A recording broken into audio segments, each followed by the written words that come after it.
Hey everybody, welcome to the stream. Happy Monday to you all. Hope everybody is doing fantastic today. And thank you all very much for joining me. We have broken pieces of gear. I see we have this in kind of a weird spot. Let's put this guy right over here. There we go. And maybe I'll actually see that. We gotta find somebody that can repair us. Here we go. What can I help you with?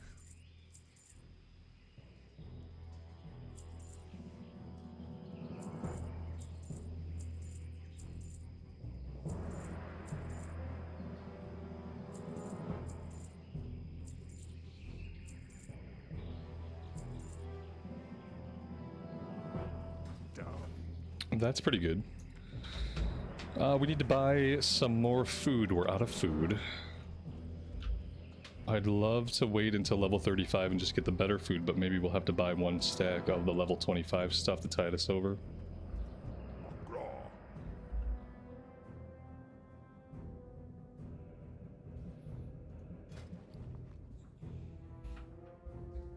Yeah, David, that makes sense. I understand that, like, for some of the healers and for some of the casters, like, me stopping and drinking is an okay thing. And I'm more than fine with, like, waiting. I always try to keep my eye on, like, healer mana especially. But I'm always fine with waiting for people to get mana back. I don't want to have to drink my mana back. I'd rather just stand there, you know, as a warrior or something with nothing to do, and then I'll just let them get their mana back. Like, I just don't want to have to drink my mana back. I never want a situation where a run is waiting on me. And it seems like very often, I run out of mana way before the healer does. That's the problem, is that I'm going much more frequently than the healer. It just doesn't feel great. It's fine. It doesn't have to feel good. People have told me that at level 50 and up it gets better. And that's okay. Maybe we'll try it at level 50. Maybe we'll keep at it. Maybe we'll just go with healing. I don't know. Either way, it's fine. We will figure it out as we go. You know what I haven't really liked? I haven't really liked this being over here. I'm gonna go ahead and put this back. Yeah, let's leave this over on the right-hand side. We need one more raptor. We're looking for a blood scalp tusk. Oh, we need the large river crocodilus now. This is not the raptor that we're looking for. And it looks like we still have 55 minutes left on the Spirit of Zandalar buff. I should have parked myself in Booty Bay and re-upped the buff. That would have been smart.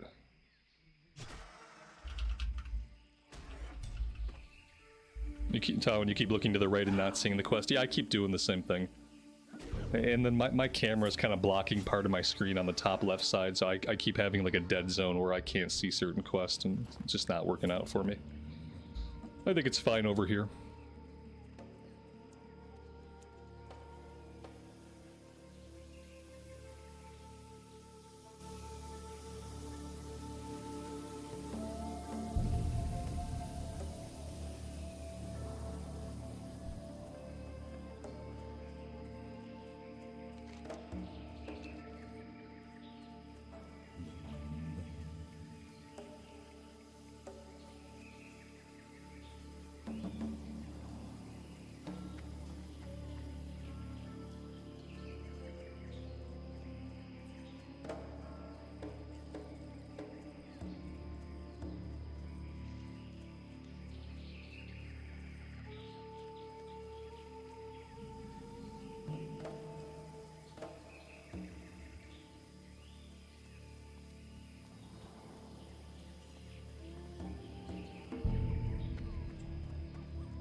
Well, there we go. We needed one totem.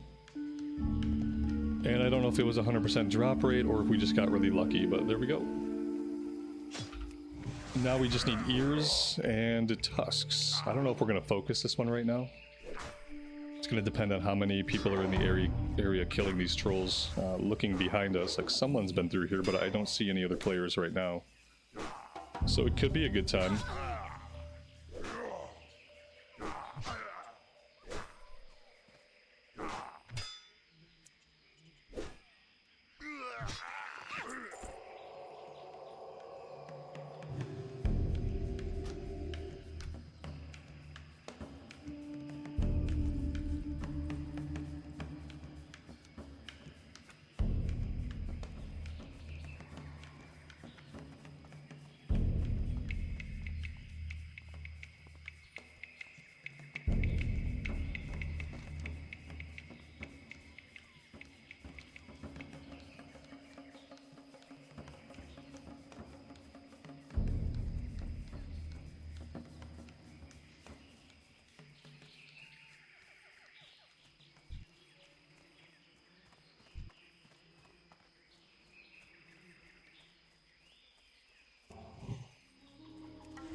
School's closed here today, but we didn't get a lot of bad weather.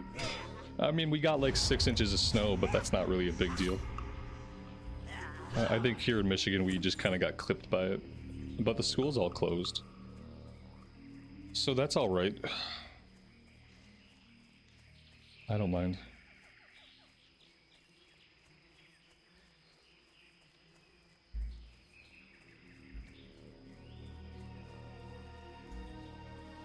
But yeah, I feel like overall we got pretty lucky with the weather considering how bad it is in some places.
So with Paladin leveling, you don't really use any mana. I mean, I'm using mana. If you play the way I play, you don't go a lot when you're soloing. It depends on how much you're casting. It depends on if you want to lay down Consecrate for extra damage. It depends on if you want to Seal Weave, which I'm not often Seal Weaving, so I'm saving mana there. It depends on if you've put 5 points into Benediction to reduce the cost of your spells by 15%, which I have. It depends on a lot of things, like whether or not you're going to run through mana while you're leveling up. You can definitely play a certain way where you don't run through mana while you're soloing. Or you can go ball to the wall and you can just like cast every single cooldown that's up and you can keep yourself topped off. And you could probably blow through mana. It just depends on how you want to play the class. Like here we go. Here's a pull where I just do my maximum damage output. And we got about halfway through our mana. So it really depends on the buttons you want to click.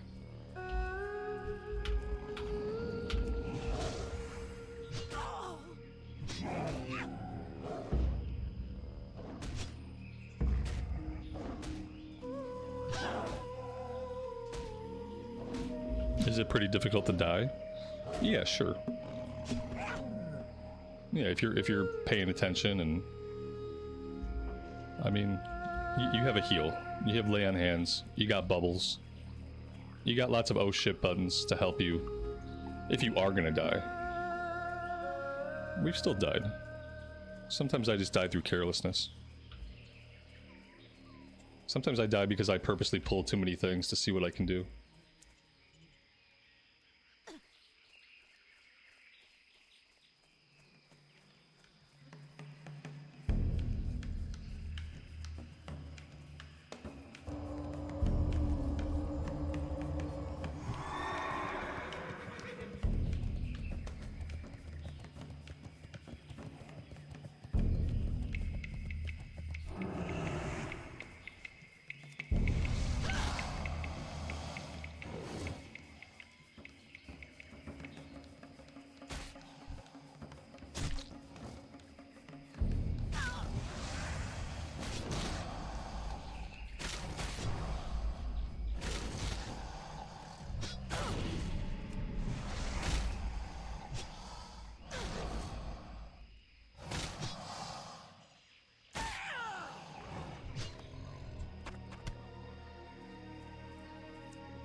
Is SFK the next logical alliance dungeon after stocks? I mean, I would say that SFK is not really an alliance dungeon. It may or may not be difficult to get a group of people for SFK on the alliance side. Your closest flight point is South Shore, and then you're never in South Shore during that level bracket. You have to go way out of your way to get the South Shore flight point at that level. And some people will, but I mean, you could do that. They're about the same. I feel like SFK and Stockades are around the same level. The queue should tell you. I mean, the queue is wrong, but the queue will give you an idea. Like, it'll give you the level range. You typically want to be a few levels, not a few. As DPS, you want to be 2 levels above this number. You could, as a healer, you want to be 3. As a tank, you probably want to be 3 or 4 levels above the bottom end number. But you may or may not find alliance people doing SFK. It's still kind of a pain in the butt to get there. Although I guess now that you only need to get 2 people out there instead of 3 people with a warlock, it's maybe not as big of a deal. Hard to say. RFK might be an option, but the same thing with RFK, you're gonna find like less alliance people doing stuff like that because of the difficulty of travel. I don't want my healer below level. I'm never gonna invite a healer that's at the bottom end. They don't have to be much above that bottom number, but I'm not gonna invite somebody who's healing at that bottom number, and I'm not gonna invite somebody below that number, but you know, to each their own. You'll probably get a group if you're a healer because people are desperate for healers.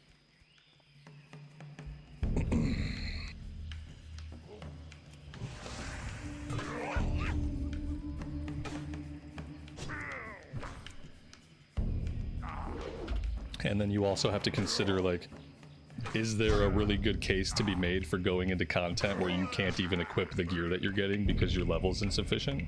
Because the bottom number for a lot of those dungeons, you're going to get loot off the last boss and you're not even going to be at the level you need to equip it yet. So what's the point? Why don't just wait until you can equip the loot off the last boss? That's a pretty good indicator of whether or not you should be there. Can you wear the loot off the last boss? If the answer is yes, you're good to go. If the answer is no, then you need to level up more.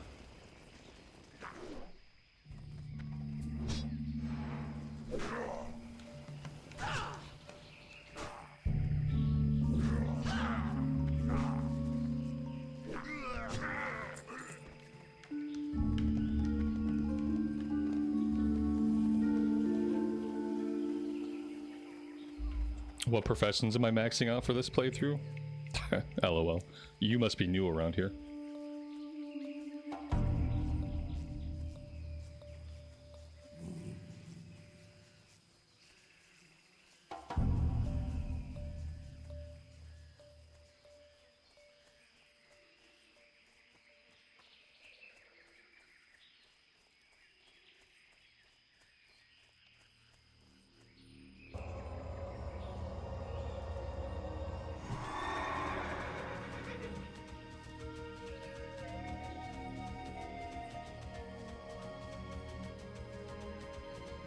Am I playing some Warsong Gulch or just leveling?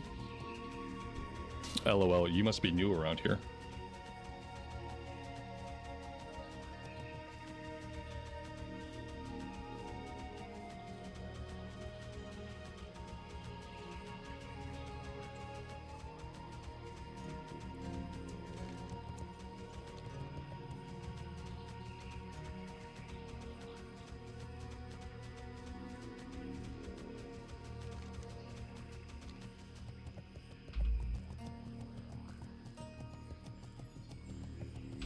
We could go farm the trolls in this area here. My problem is the trolls back here are a bit of a higher level. And I don't know if I even need to be working on this stuff yet. Let's go turn everything in that we have. Let's turn in everything. Let's grab follow-ups. Let's suit down to Booty Bay. Let's turn things in down there, and then we'll see, do we want to keep questing here, or do we want to head back to the Shimmering Flats for a couple levels? We could head back to Shimmering Flats. Can we do Armory yet? We can do Armory. Now, I don't know if I can tank Armory or not. Right, like, that's the big problem. It's like, maybe we could do Armory, but see how I'm at this bottom number here? I don't really want to be at that bottom number as a tank. That's the big problem. That being said, I need gear out of Armory really badly. But coming back to my point from earlier, I don't want to do Armory, loot the boss, get the axe, and not be able to equip it. So I guess the question is, what level can I equip Herod's axe? Let's say the Ravager or whatever it's called drops. We gotta find out what level that is. And I don't have Atlas loot installed for TBC. So maybe I need to do that so I can do some of my own research and answer some of my own questions and be in some way self-sufficient. Let's see. Atlas loot Classic. Atlas Loot Classic Anniversary. Atlas Loot TBC 2026 Anniversary. That's probably the one that I need. Let's just grab just that one. And we'll see if that helps. It's 37. Oh yeah, and then I can't go there at 33. You know what I mean? Like, the levels here are completely fucked. Like, let's just be honest about it, okay? Like, these level ranges are so bonkers. They're broken. They're broken, they're misleading. I feel like they have probably led many people into frustrating runs. I know I've gotten into a few frustrating runs because people keep coming in at this lower level range, including myself before I learned better, and it fucks up runs. And all they need to do is they need to increase this number by 2 in every single case. 35, 35, 33, 30. Like, they just need to increase that number by 2. There's no reason to have it be so low. All you're doing is setting players up to be frustrated with one another as they get into these runs and they can't easily clear them. And then you can't equip the loot. You kill the boss. You're level 33. And you have to gain 4 levels before you can equip the boss loot. What is the point of that? Can someone please tell me what the point of that is? Why are we having people go in there at level 33 when the boss loot is level 37? It doesn't make any sense. Any human being who ever played the game would know that it doesn't make sense. If the developers ever turned on their own game and played it for 15 or 20 hours, they would say, oh, hey, wait up. Hey, Jim, can we get the number adjusted in the LFG? Because, you know, 33 is a little low. If they had any fucking agency, and if they actually played their game, these problems wouldn't exist. Because anybody with a brain cell to rub into another brain cell can see that 33 is too low for armory. Go with honor, friend. But, you know, when you have 20 and 30-year-olds working on the game who've never fucking played more than 10 hours of Classic, you get stuff like this. Be careful. Like, they don't know the game. How are ya? Everyone who plays the game knows the game better than they do.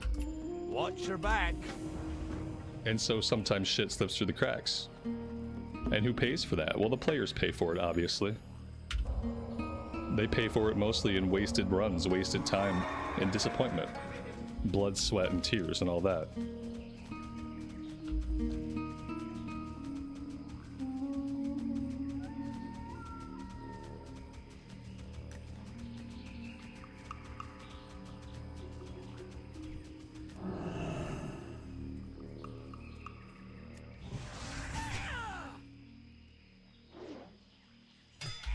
Yes, remember the Herod run where nobody could hit Herod, and we had to keep kiting him, and we kited him for like 10 minutes, and as interesting as that was, like, nobody wants that experience.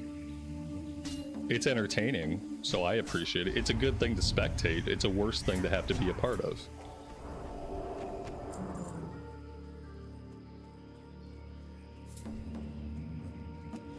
But, you know, we live in a day and age where for some reason there's no expectation that the person who crafts a thing knows that thing, or is a master of that thing, or is even very knowledgeable about it. We live in a push-button world where anybody can develop anything with just a little bit of training.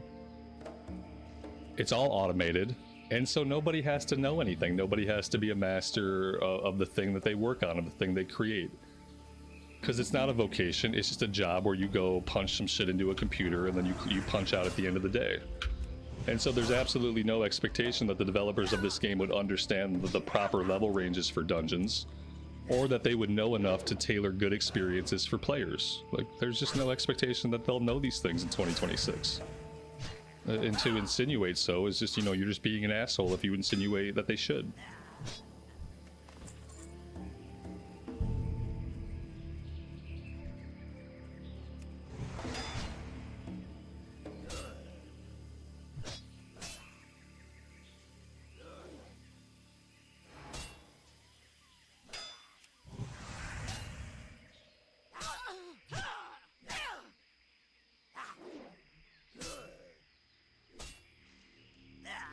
They used to know. Yeah, they used to play their own game and give a shit.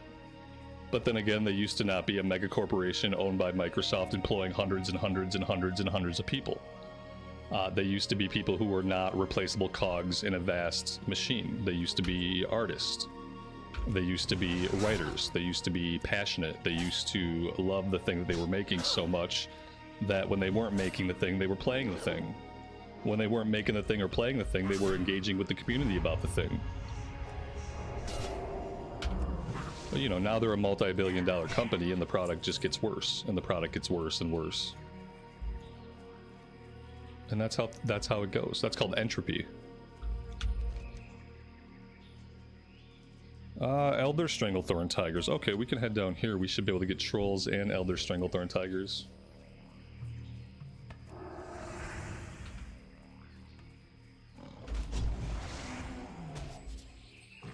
Yeah, Talon, that could be right. Yeah, they're based out of one of the highest cost living areas in the United States, and they pay basically nothing to the devs who live there and who work there, and so they're all like 20-year-olds who are trying to get into the industry, working their first job at Blizzard.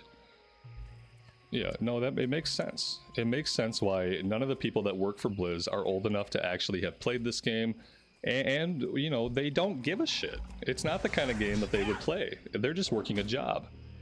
You know, they applied for a job at Blizzard. They're 23 years old.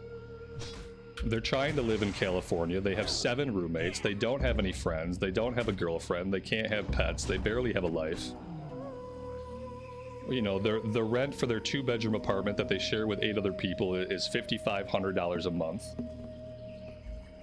And so they go to work for Blizz, and the job they get is on the Classic team. Well, you're on the Classic team. Okay, you're a Quest. You're a designer, you're an infrastructure guy, you do back-end shit, you program numbers into Classic WoW, and that's what you do. You don't have time to play Classic WoW because you've got to work 70 hours a week, and you're still broke. You don't want to be at home because you have a shoe closet to live out of. So you can't go home from your day at work and relax and play the game, and you wouldn't want to play the game anyway. Because you're probably sick of your job, you're sick of working on the game, and the last thing you're going to want to do in that situation is come home and play it. You know, you ever notice how, like, sometimes when you make a really big dinner, like you're making like a family dinner, it's a really big to do, you know, maybe you're working on it just completely by yourself, it takes hours to get it done, and by the time you're done making dinner, you don't have an appetite, you're sick of the goddamn food, and you don't want to eat. And it doesn't matter how delicious the food is that you made, you're just so sick of it and nauseated by the whole process of making it that you don't have an appetite. And I think it's the same thing for these corporate employees. I think that people, they don't play their own games anymore because it's just a job and it's work and they don't like it and it's tedious, and they have these ideas that there are all these other things that they would rather be doing with their lives. They want to be an artist, they want to go on nature walks, you know, they want to have financial freedom. Like, and so they have all these ideas of a future thing, and that makes you sick, it makes you nauseous, and then you go home and of course you don't want to play the thing that you were working on and programming code into all day. You probably want to go do anything else. And so it makes sense, it just sucks that it is that way. Because obviously the game would be much better, all games would be better, if the devs put tons of hours into playing their own game. If the devs played their own game, loved their own game, thought about their own game, then the art would be better. You know, the game would be better. It's just not set up for them to be able to do that. That's not how it works anymore. And it makes the product, it makes everything worse for the people who are experiencing it.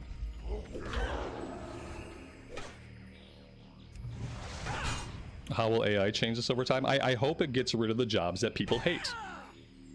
Because a society where the majority of people are simply working a job with the expressed intention solely of making money, well, that society is miserable to live in. And the things that society produces are often garbage. And so what I hope AI does, I hope it gets rid of the jobs that people hate. And then that way, we don't have to live in a society full of miserable people making miserable things because they're miserable. Because everyone's living in a future where they don't have to do the miserable thing they're doing, instead of being able to live in the only time that actually exists right now. And so maybe AI will do that.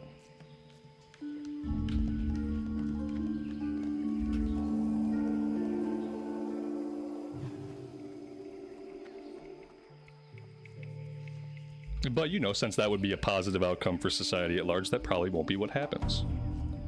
Let's face it.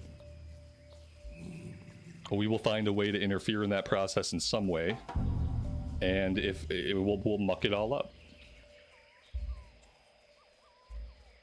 We will muck it all up because we're great muckers. It's very easy for us to muck anything up. You take a good thing that's working perfectly, and a human being will come along and say, well, no, this can't be allowed to be like this. We have to enforce these other structures on it. And we have to enforce these other values on it. And we have to control this thing. And so you take something that's happening naturally of itself, and you make it miserable by mucking it up. And we're very good at that.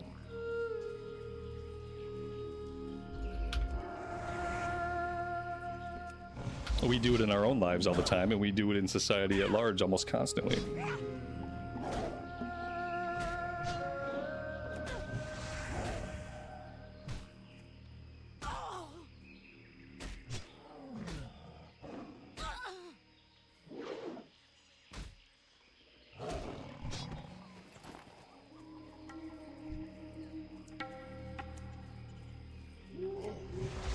AI will never be able to replace game programs. Oh yeah, that sounds exactly like when I was in 4th grade. And my teachers told me, you'll never always have a calculator with you. It's not like you'll always be carrying a calculator in your back pocket. That will never happen. I think it's very safe to say that any use of the word never when it applies to technology is completely ignorant. And if you're a person that uses the word never when it applies to technology or what technology may or may not do in the future, then you're being ignorant. I think that's the most obvious thing.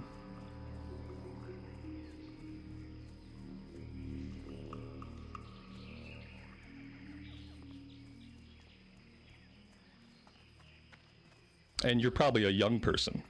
You're probably a young person because you maybe you haven't lived through the evolutions of technology that some of us have. If you're so willing to apply the word never to a technology that is brand spanking new and getting bigger every day, it's just absolutely ludicrous.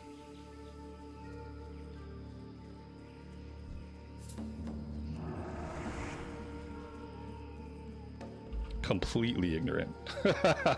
Completely ignorant and young, and full of the idea that you are right and that the knowledge you have matters at all in the grand scheme of things. But you're wrong. You don't know what it's going to be able to do. Just like 5 years ago, I wouldn't have thought that I could talk to my phone and ask it complicated questions and have a conversation with me with information that it's pulling from all over the planet.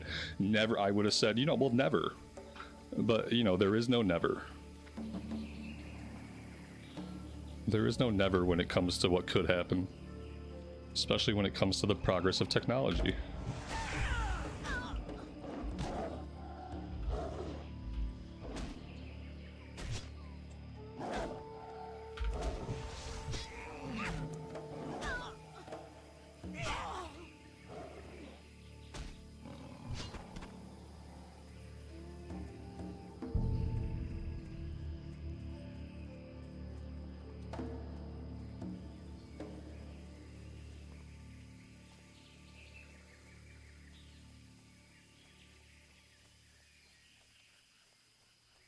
Amar wants an AI wife. Ember wants an AI Terminator. You can have one of those things already. In your imagination, I suppose. The Terminator's probably a couple years off. Give it a couple years. We have those robo-dog things. Those robo-dog things are scary. Those things came right out of a Black Mirror episode. You give those things AI, and that's RIP for humanity. As soon as they decide to bite the hand that feeds them.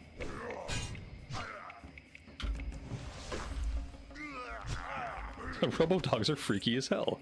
I don't like how they walk. I don't like how they move. I don't like anything about them. I think they're terrifying.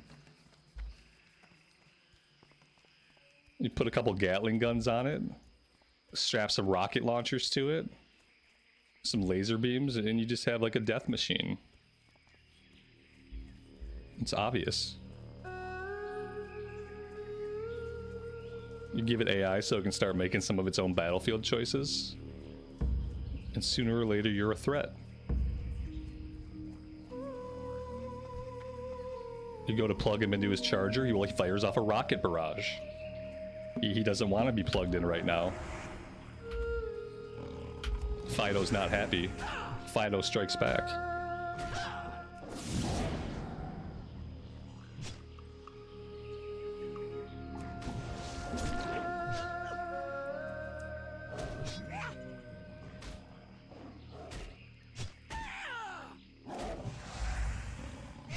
Yeah, see, Piotr's already living in Terminator 2 Judgment Day because he lives in Russia.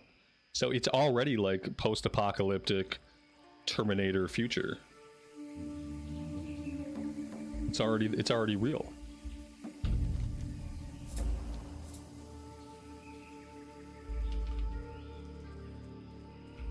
And 15 years ago, you would have said, never. Oh, we're never gonna have drones just flying around war zones, blowing things up. That comes right out of movies. That's not real, and it'll never happen. Well, here we are.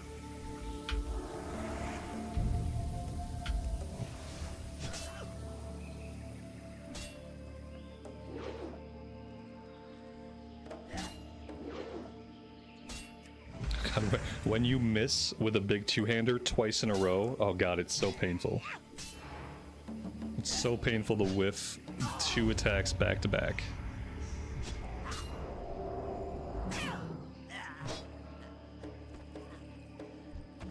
You have 20 seconds to comply. You didn't ask me to do anything. 10, 9. What am I supposed to do? 8.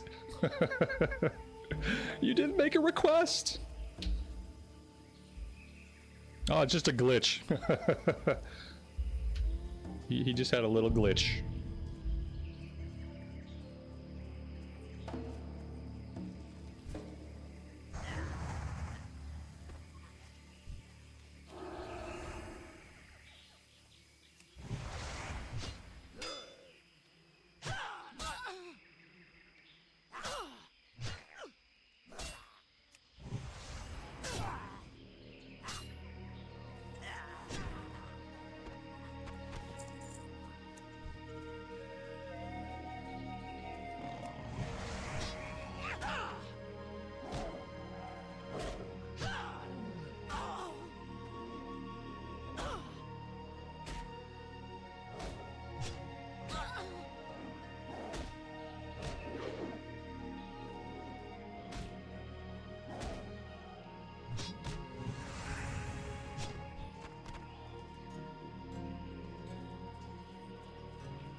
Well, look at that. We got all of our tusk. You know what else I feel like? The troll quest on the horde side are so much better.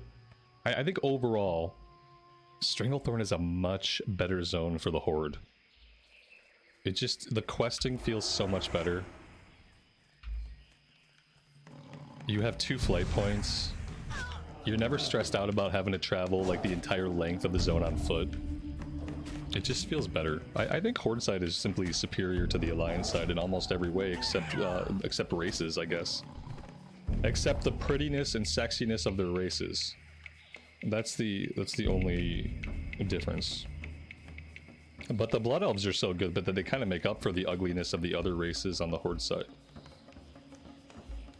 And the Forsaken aren't bad either. The Forsaken have really good animations, and the Forsaken have a really high, like, a high pixel count. They just have really quality models.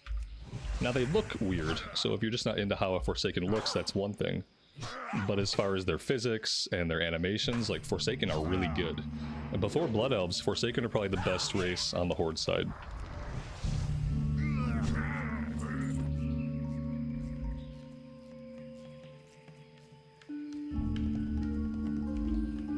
Yeah, I mean, Alliance questing feels like garbage compared to Horde questing. The zones are nice, and I'm not talking about the zones, but more so like the flow of questing overall. The flow of questing, including travel time and stuff like that, the whole experience simply feels better on the Horde side. Whereas, like, on the Alliance, individual zones are really great. It's just how those things all link up and the traveling that you do amongst them is often feels bad.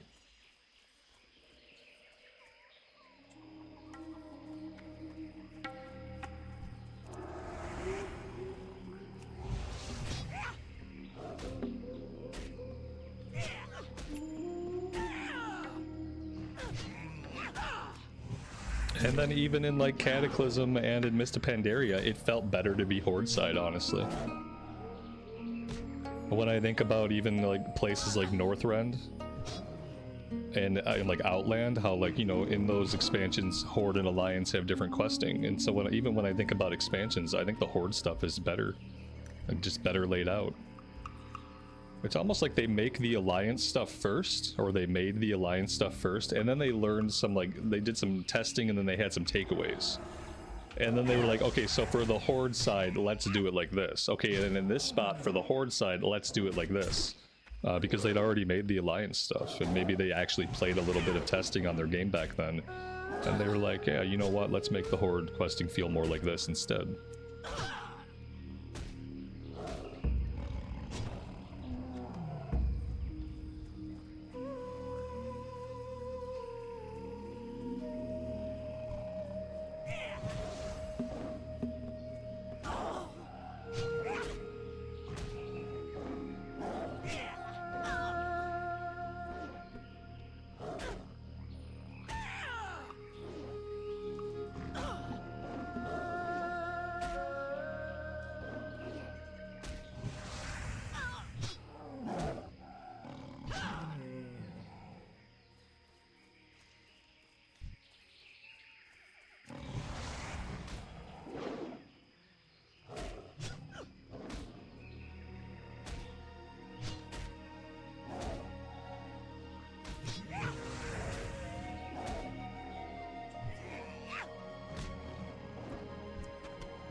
The Horde feels like it has too many quests and the Alliance too little. I feel like in Classic though, especially, having too many quests to do is never a bad thing. The worst thing is like feeling like you don't have enough to do in a particular zone. Like right now I have so many places that I could quest. We could go do Shimmering Flats, we can go do stuff in the Arathi Highlands, we probably have a little bit of stuff in Alterac Mountains and Hillsbred to finish up on. Like we just have a ton of options about where we go and what we do. And for some reason, like, Alliance side never feels that way. Especially as you start to get into the level 30s and 40s, you're like, okay, where do I have to go? Where do I have to be? Because I know I'm going to run out of stuff to do. And I know I have to do these things in a certain order. The Rebel Camp has a taxi service now. It didn't originally in TBC. It didn't get added until Wrath of the Lich King or Cataclysm initially, so if they do have one, that's news to me. I don't think that's true, but maybe. I haven't had Alliance out here yet. Maybe somebody can confirm that. I'm pretty sure the Rebel Camp flight point did not get added in BC. And I'm pretty sure they wouldn't have added it in Classic Anniversary. I'd love to be wrong for Alliance players. You know, for their sake. I just don't know that I am.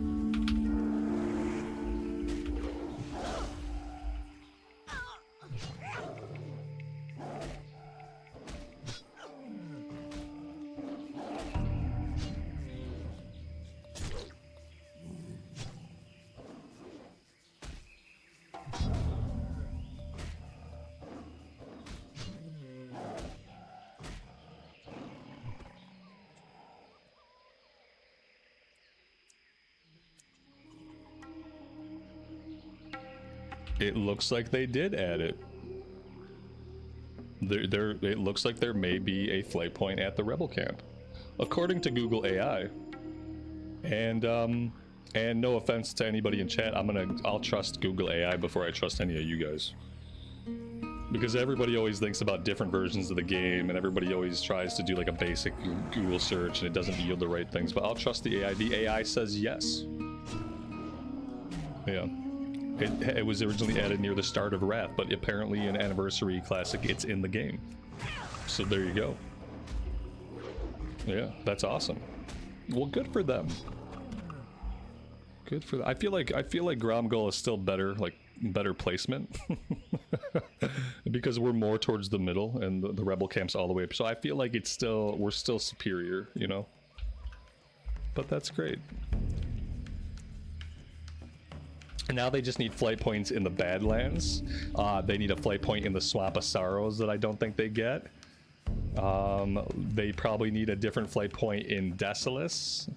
Like, they're still lacking a lot of stuff, but, you know, that's cool.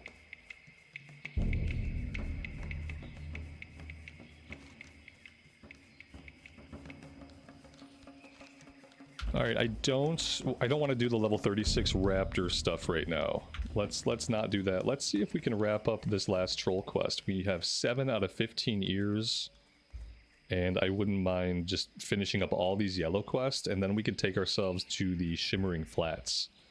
Maybe we do Shimmering Flats. Like level 33, we're still gonna have to fight some level 36 Basilisk, but if we hit level 34, which we probably will, that'll be absolutely fine. We should hit 34 once we turn in all these quests. You would think so, at least.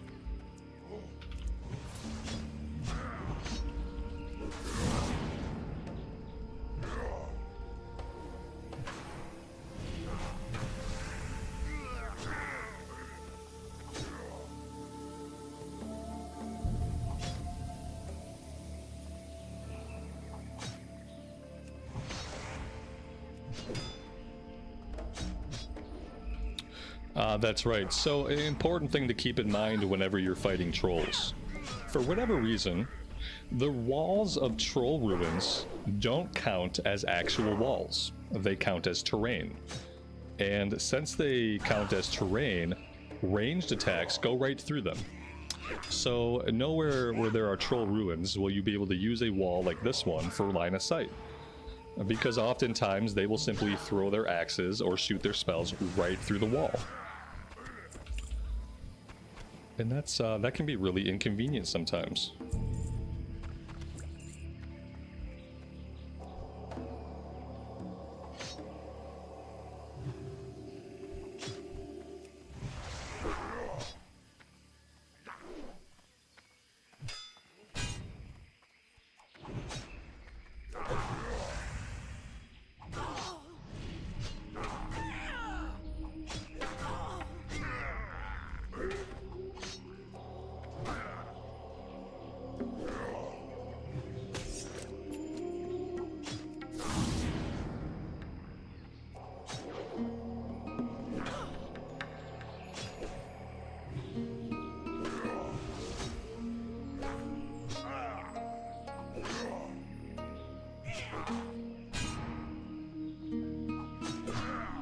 Yeah, that's the other thing. I don't think they added any flight points for the Alliance side that help them get to dungeons. They still don't have an easy way to get to SFK. They still don't have easy ways to get themselves out to RFK and RFD. They still don't have easy ways to get themselves to any of the Scarlet Monastery dungeons. And they don't have a flight path in Swampasaro, so they don't have an easy way to get out to Sunken Temple. They just don't have access to any of the dungeons. They don't have any access to any of the dungeons except for like 3 or 4 of them. It's insane. It's insane how hard it is on the Alliance side to travel manually to dungeons in a version of the game that basically requires it. It's tough.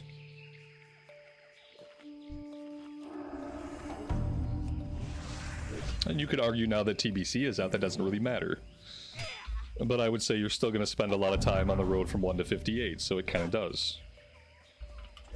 Obviously, once we're in Outland, everything is basically equalized.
I mean, for the longest time I exclusively played Horde because my friend played Horde, and our guild played Horde, and I didn't have any choice. And, you know, I would ask, like, hey, like, you ever think about playing Alliance? And he'd say, no, like, we play Horde because firstly, we're adults. And secondly, because Horde is better. But he would never really go on to elaborate technically why the game is better. Probably because I was a noob and like I wouldn't have understood all the nuance anyway about the travel points and stuff like that. But no, he'd tell me we play Horde because A, we're adults, and B, the Horde is better.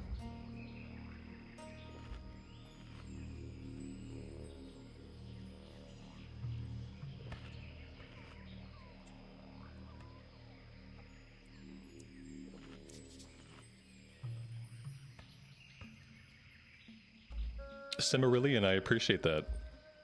Thanks for stopping by the stream today.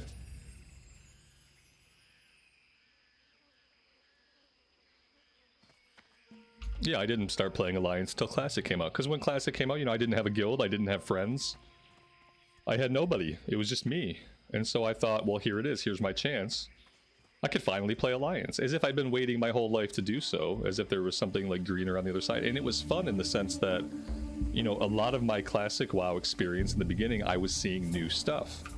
You know, once I got out of places like Westfall and Red Ridge, like a lot of the questing was new to me. And so there was enjoyment in that, but then I'd come across those things, like we talk about, where... Ooh, what a dickhead thing to do.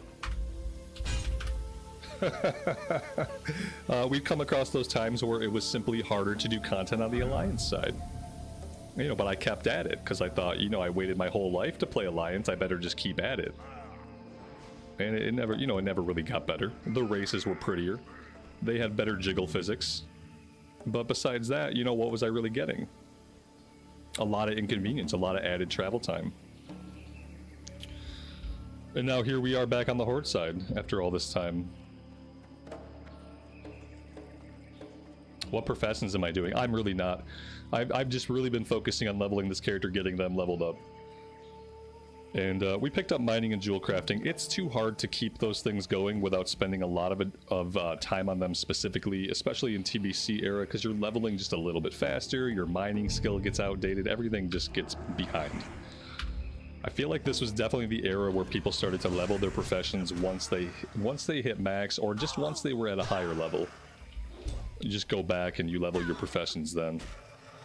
And that's probably what I'll end up doing on this character. We'll probably end up just like spending some time on the auction house, power leveling our jewel crafting. Once we get into Outland and we're pulling in lots and lots of gold from quests and stuff like that, lots and lots of gold from selling green, so then we're just going to power level our jewel crafting, primarily using the auction house, and just get it capped out really fast.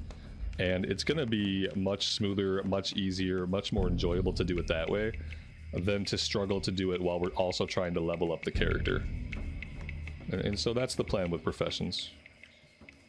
Mining is a real grind. Yeah, and I don't even really care about mining. We're gonna get the mining level. The mining is something I can do, you know, like I can run around on my mount later and do the mining. We can fly around in Outland later. The jewel crafting, I want to make sure that's like capped out. And we're gonna do it in reverse order. We're gonna do jewel crafting first, and then we'll go back and do the mining, because I'm already like, what's my mining skill right now? It's way low. It's 100. I need to get to 120 to get iron. So like conceivably we could catch it up, you know, but I would have to go back into areas that we're not really questing in right now. Like, I suppose I could go to Silverpine. Silverpine would be a good place to get copper, to get tin. But yeah, I would need to hit 120, and then we could be in places like Stranglethorn would be a good place to be able to mine iron, because we're seeing lots of iron now. So we could do it, but it's a grind if you want to do it while you level up.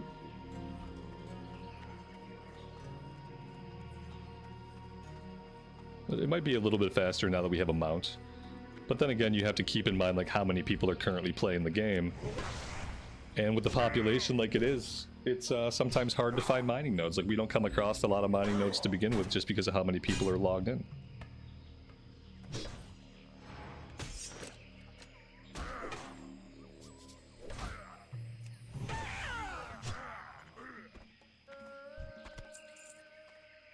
Well, there we go. That's 15 out of 15. We have a quest log full of completed quests. And so we should go turn them in.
Risen, if you don't have enough gold to buy flying skill and mount after Hellfire Peninsula, you're throwing yourself off of Azeroth. You gotta throw yourself off of Outland. Just walk to the edge of Hellfire Peninsula where it's all broken up and just throw yourself off into the Great Dark Beyond. That way you just slide right off into space, you know? And float away with the planetary rings. It'll be a beautiful moment except for the fact that you will then die.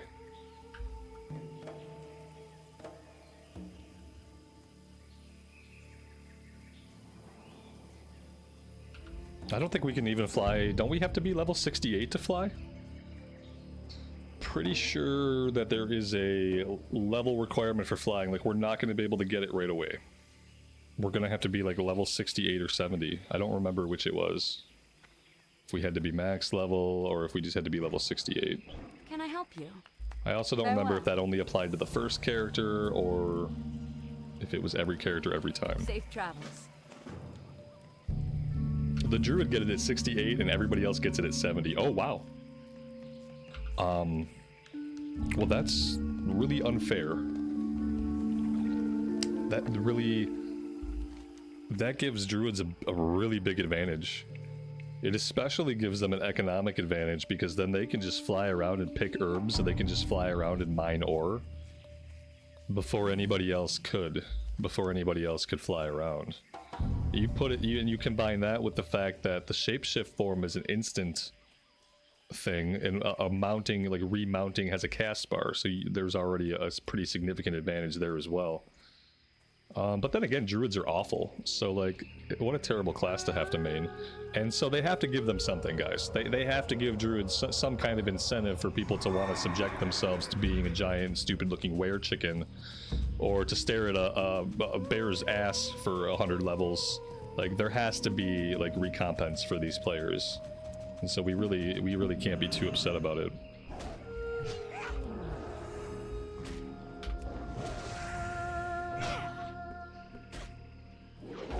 Does Robert really hate druids that much? I don't know, you decide.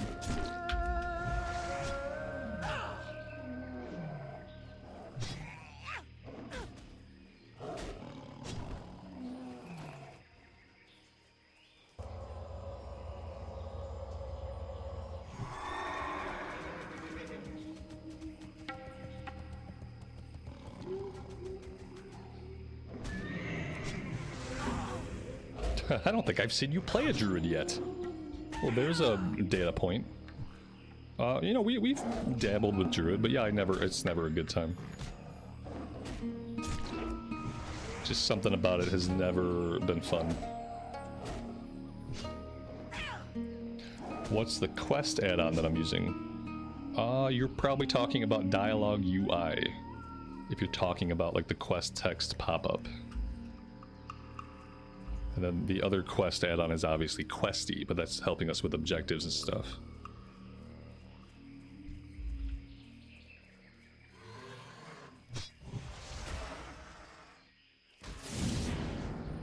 I just feel like, especially visually, like druid players get the short end of the stick. It makes the game so visually boring when you're in a shapeshifted form. Like, your attacks look lame, you're just staring at an animal's ass for so many hours. And even if you bother to pan around and like get different angles of your character, which nobody besides me does, you still just look like a stupid bear or a stupid cat, or God forbid you look like a were-chicken. And I just feel like visually it's not good. You just kind of get the short end of the stick. You know, that being said, later forms of the game, they have cooler looking shapeshift forms. You know, you can do all kinds of cool stuff in modern WoW with your druid form if you are into that kind of thing. You can be like different shape bears. Like, you can be like an upright bear thing. I don't really know why, but it's a thing. And so, you know, you have more visual options. You can go change like the color of your fur if you're into that, and that could provide you with some like relief from staring at the same thing for hundreds and hundreds and hundreds of hours. It just doesn't replace, for me, it doesn't replace how your gear changes and how the gear reflects like your level and what kinds of content you do and the rarity of your items. Like, it will never replace a cool looking bear form. Will never replace how cool it is to get like a new badass sword or something that just looks awesome. What you want? It doesn't matter how many colors I can make my bear's ass. Stay away. If I can add stripes or polka dots or whatever, like none of that's gonna matter when it compared to like getting a cool new weapon that I can see my character swing around.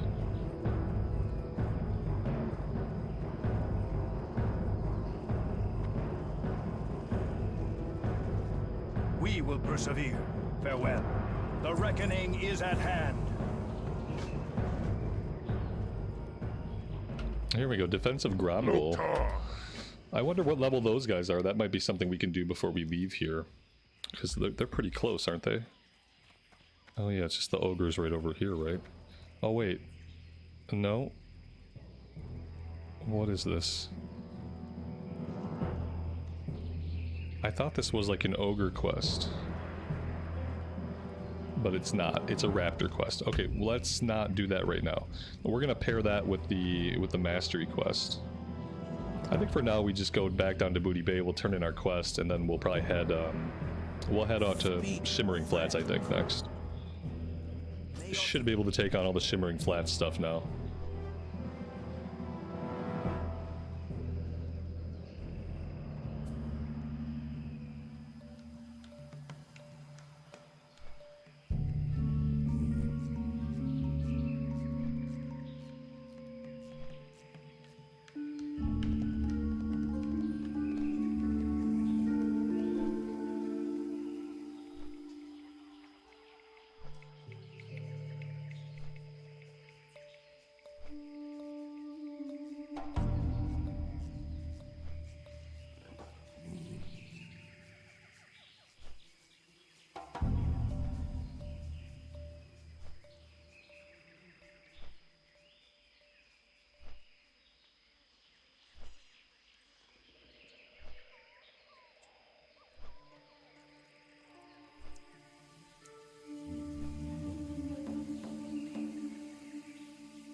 Money, friend! Glad I could help! Keep it real! Hurry back! See, now we're not going to be able to have all these quests in our log and go do the salt flat stuff. We just have too many quests. We're going to have to drop some of these preemptively. Like I should not have picked up these level 36 ones. We'll just let these sit there at Gromgol, and we'll get them when we want to go do them. Because the mastery ones we'll keep a hold of. We got a couple turn-ins and Thousand Needles. Okay, and then I'm not going to grab any more quests here, we'll just turn stuff in. Yo! Keep it real!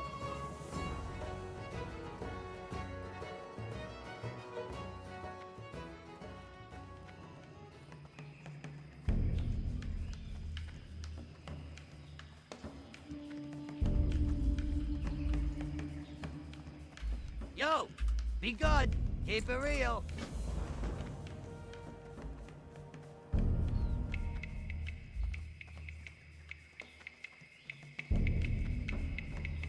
The boat's here. We're probably gonna miss this boat. And I don't think we can fish here yet, so that's gonna be a bummer. Nope, we did not want to grab that. If only we could mount up in Booty Bay. Ah, they didn't change it. Okay, I was hopeful for a minute that maybe they changed it, but they didn't. We still can't mount up.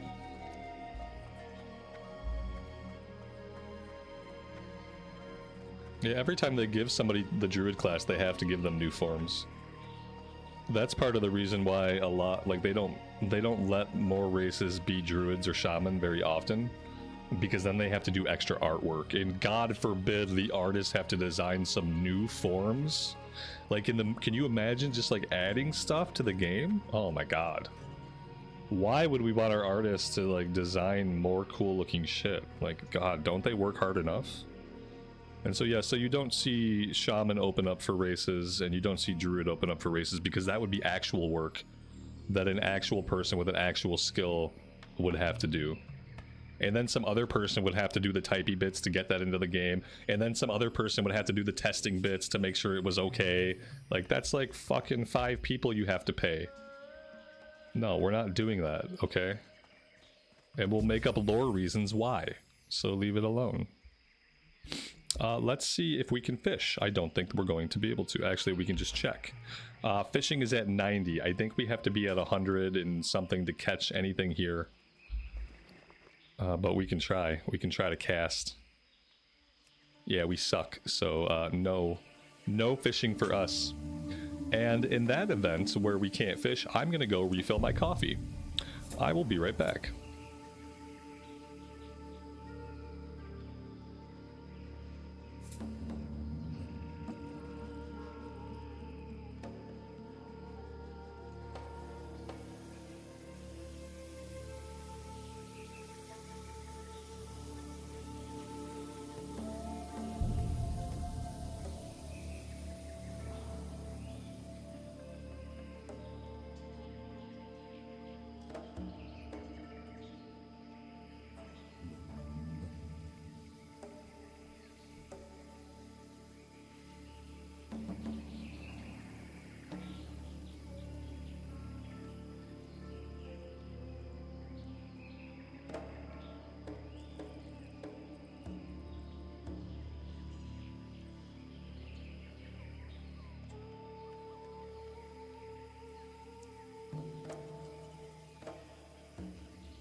I'm assuming that no boat came?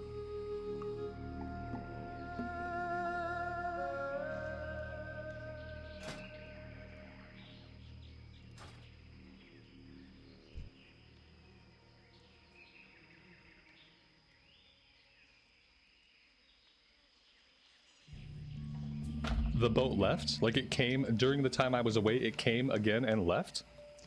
Like was I gone that long? Did I get sucked into like a time hole?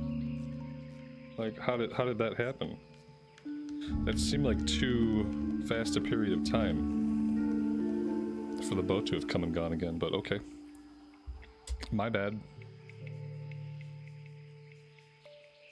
Do they got two boats in rotation? Because there's no way that one boat got to Ratchet, sat in Ratchet, turned around and came back, sat here and pulled away again. They must have two boats in the rotation. It's got to be a double boat deal. There's no way.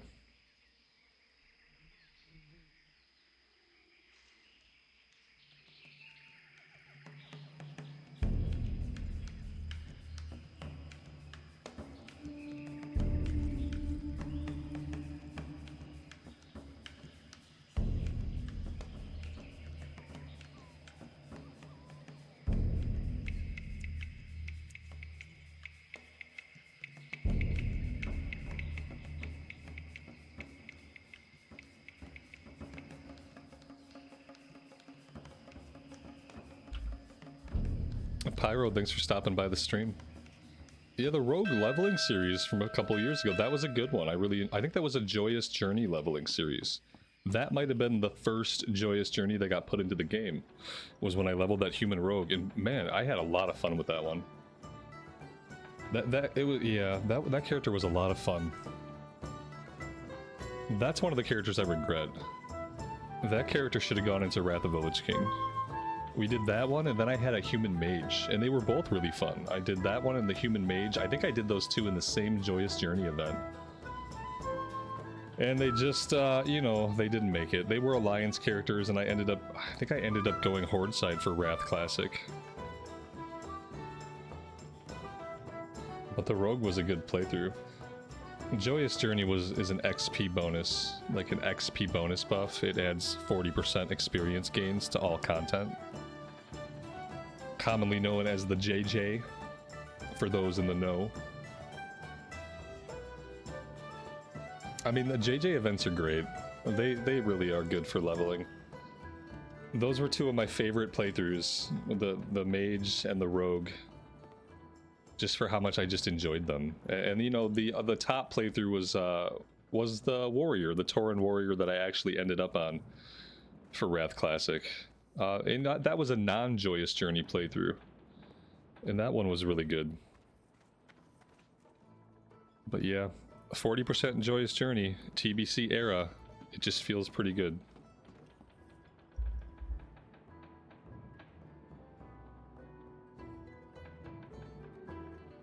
We'll probably see a Joyous Journey after the first lull. Like, whenever the first lull in raiding happens, like when people have raided a lot, but there's not new content coming out anytime soon, like, then we'll probably see a Joyous Journey. So hold off on them alts. Well, hold off on some of the alts. Time is money, friend. Have a good one. Keep it real. Have a good one. Be good.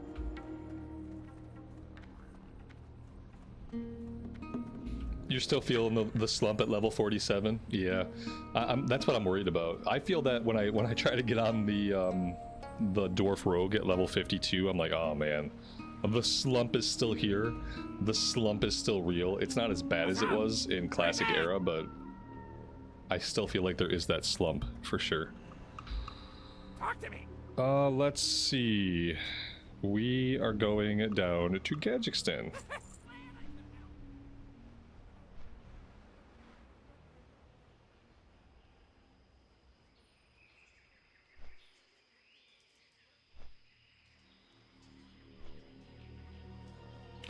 What the Joyous Journey does is it eliminates that slump. It eliminates the 40%, and you could even say that like maybe 30% would be sufficient for these purposes. Like 30 or 40% XP gains, it makes it so you don't hit the level 40 slump. And it makes it so that if you don't want to, you don't have to do like level hopping. You know? Like, it eliminates the need for, like, zone hopping from, like, zone to zone, continent to continent, and doing, like, parallel zones at the same level range. It lets you carve, like, a little bit of a more linear path through the world. You don't have to worry, like, oh, I gotta go do some stuff here to make sure I'm ahead of the curve, and we really want to do some stuff here to make sure... Like, kind of like what we're doing now, right? It eliminates the need to do things like what we're doing now. Whereas, like, with a 30 or 40% JJ buff, we could probably quest, like, straight through Stranglethorn. All the way to like level 40 or 41, where we then go into Tannerus, and then like same thing. And so for that purpose, it's really good. That's why I was hoping they would do one like leading into the pre-patch, not really through pre-patch, but I thought maybe they would do one prior. They just chose not to.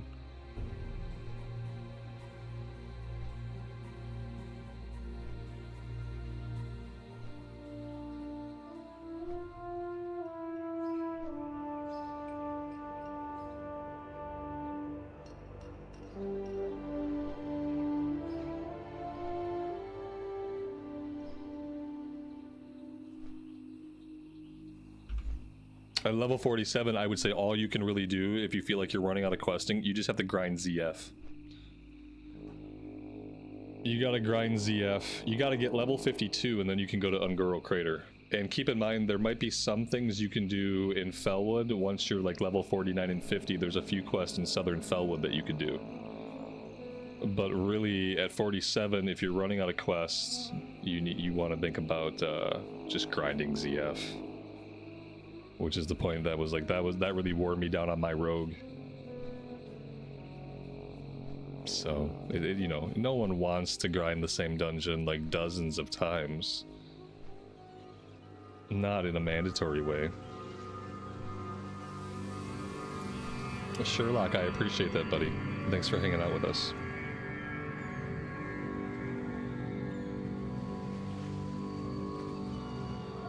They need to put, you know, and this will be something that, you know, Classic Plus will be the opportunity for them to iterate on stuff like this.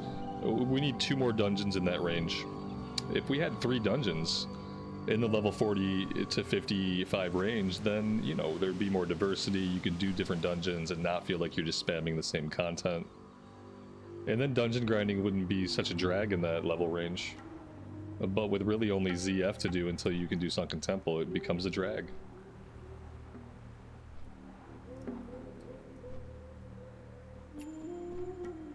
And since we're no longer in like the no changes era, it doesn't have to be a drag. You know, they could change it.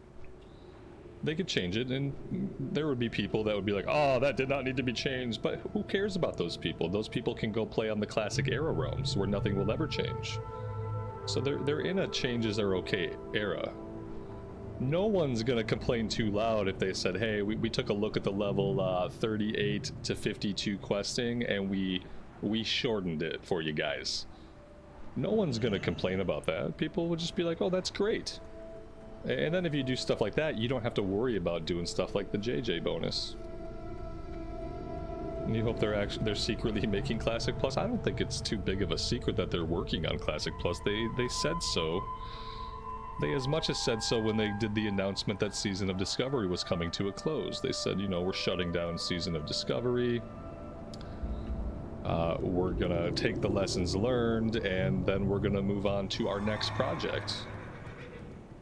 And so, like, inherent in the closure of Season of Discovery was the fact that they are working on more classic stuff.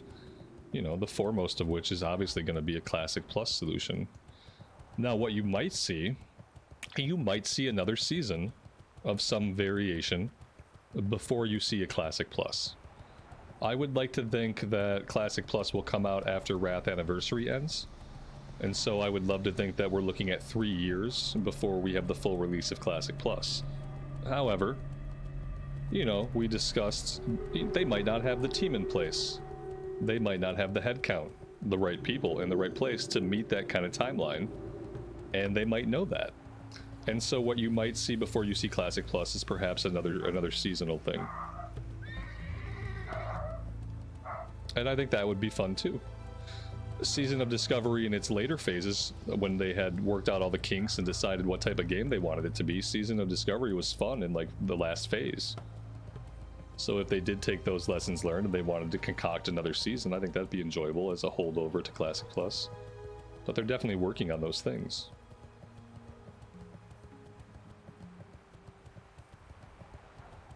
Yeah, see, some people used to think that they wanted Classic Plus to start after Wrath, but that's not Classic Plus. Classic Plus starts in vanilla, and Classic Plus will go somewhere else. So, like, maybe you would see a Northrend. Maybe you would have a story about Arthas, but maybe you wouldn't. Maybe you would go from vanilla content, and then the first expansion would be, hey, we have to go to the Emerald Dream. There's bad stuff going on there with the old gods kind of seeping in, and we need to go figure this out. So maybe you do something like that. I would love to see them do, like, if they have the team in place and they can make good content, I'd love to see them do like backhanded stuff. Like, I'd love to go to the classic version of the Dragon Isles and just have them do an amazing job at making it just this really classic era feeling zone with all this like really actually good dragon lore and actually like just like really Warcraft feeling stuff. I'd love for them to do stuff like that. Like, imagine we go to a classic era, like the Dragon Isles that people always wanted to have when they thought about like where it would be on the map, and like when there was speculation. Like, let's realize the classic era version of some of these zones. You know, like let's see a classic era representation of the Emerald Dream, because people thought, you know, the Emerald Dream is huge, it should be its own expansion. But then all we got from the Emerald Dream was like a single, like a patch content zone that isn't evergreen content that no one will ever get to see again. And so maybe we do an Emerald Dream expansion where we go to the Emerald Dream in earnest, in that classic vision that people thought of way back when they first conceived of an Emerald Dream in WoW. That's the kind of stuff that I would like to see.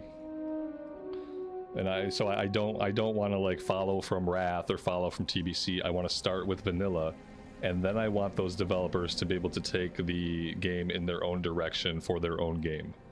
You know, and hopefully they have the right people in the right places, and it really just ends up feeling like new classic era, new classic, new, like every time we get a new expansion, it's not a progression of the game becoming modern, which is what happened originally, but now they have the intention that we're going to keep the game classic. So now we can get new expansions in classic without it having to slowly modernize the game like what we see with progression classic. And so that's what I hope for. Anyway, You got my attention. let's go do some stuff Off with you. in the game we're currently playing. How are you? Here there. He's doing some kind of role play. Okay, role play. He's role play kneeling. What else? Let's talk to these guys. Honored, I'm sure. Greetings. Is he done praying now? Yes, What's on your he's mind? good. Talk to me. Watch your back. Good day to you. Off and away. Very well then. Need assistance?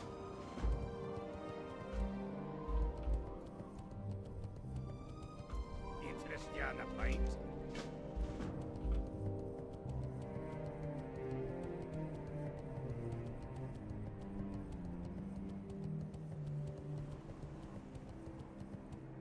Yo! Keep it real! He says wash your back. Yeah, like scrub it. Because dwarfs, you know, dwarfs are hairy. Also, it's hard to properly clean your back without the right tools. You really need a brush, like one of those long handle brushes to get back there. Otherwise, for like most of us, you're never gonna wash your back properly. So he's reminding us about how to practice proper hygiene in Azeroth. Right? Obviously, wash your back. The winds guide you.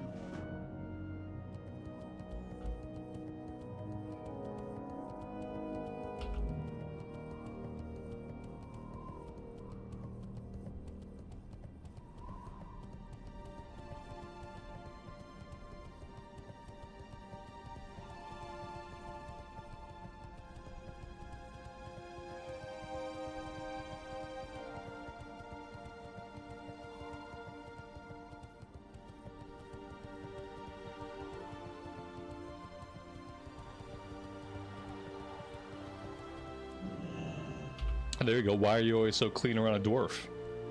Because they always wash their back.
How beefy are these level 35 turtles gonna feel?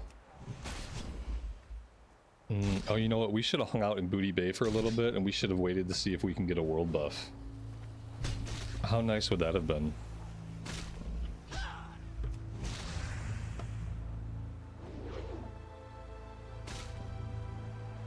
I wish you could bottle those world buffs and sell them on the auction house inside the Chrono Boon displacers. I'd love to be able to go to the auction house and buy some world buffs.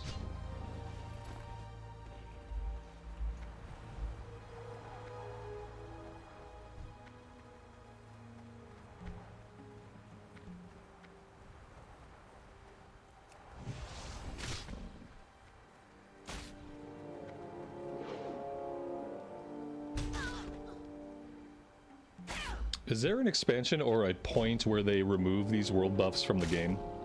Like the ones that we're used to getting, how we're used to being able to get the Zandalari buff, you know, like the War Chief's Blessing in Orgrimmar, the Dragon Slayer buff in Stormwind. Is there an expansion or a point where they removed those? Where they just ceased to have world buffs of that nature at all? I mean, I feel like they must have, because world buffs are not a thing in modern WoW. I don't really recall if world buffs were an important thing in Kata or MoP, because I didn't play enough with either of those. It didn't seem like they were while leveling, but I wonder if they were still in the game anyway.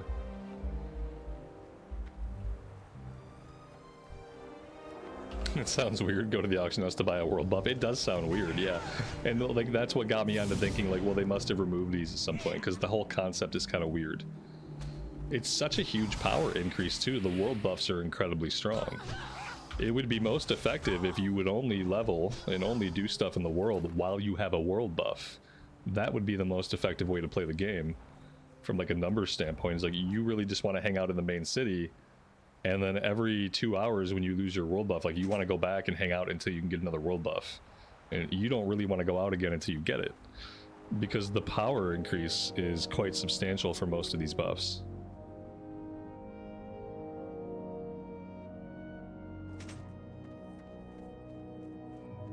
I got really used to having the world buffs at a point on the rogue. Like I got really used to always having one, or I got used to having one in the displacer. And what happened as a consequence is that it started to feel really bad playing without the world buff. Not having a world buff now for me, just it kind of feels like trash. Because I spoiled myself, and for a while I was too consistent about always having it. But then I slacked off. And now I just feel like gimped all the time. A true story.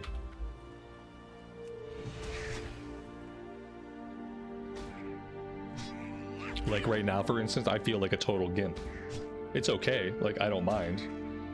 It takes us forever to kill things, but hey, I have time. But yeah, with a world buff, we'd probably be killing it faster.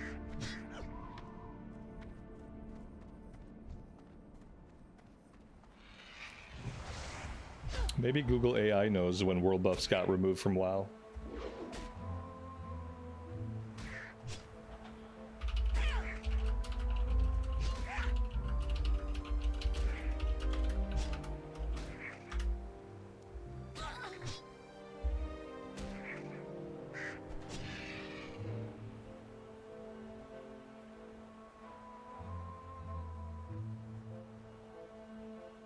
Here, patch 2.1, the Burning Crusade.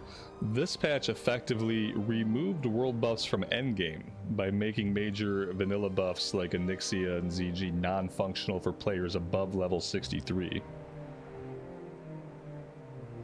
So like right, they don't affect endgame anymore. You don't have to like, oh, before raid, let's go get our world buffs. Like, let's drop the Chrono Boon Displacer. Like, that's not a thing anymore. But, you know, obviously the world buffs are still really powerful for leveling up.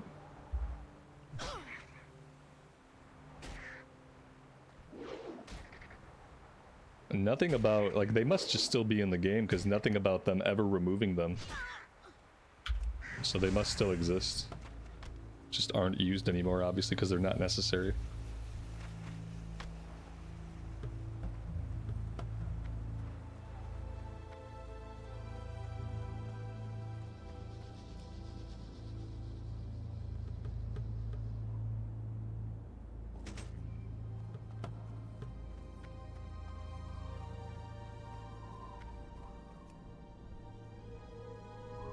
Oh, that's true. People would actually have to run the content for the world buff to drop. Right. Oh, exactly. So in essence, they didn't have to remove them. You know, they removed themselves. But that makes perfect sense.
A scene at what? Like when do I plan on playing the rogue again? Well, I'll probably play for an hour at least tomorrow while the US servers are down. But I have had no desire to jump on the EU realms at all. Zero desire. But yeah, probably tomorrow for that hour that the US realms are down, I'll probably jump over and see how that feels, see what's going on. We'll see.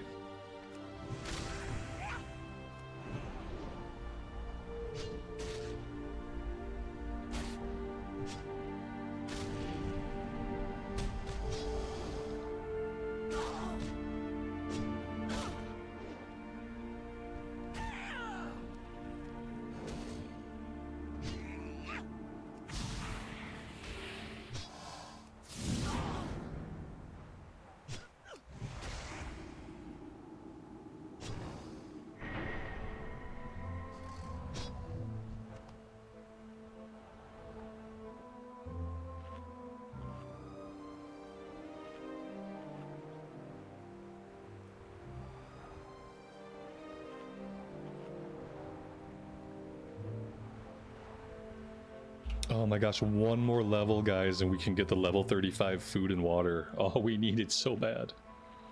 We're so thirsty.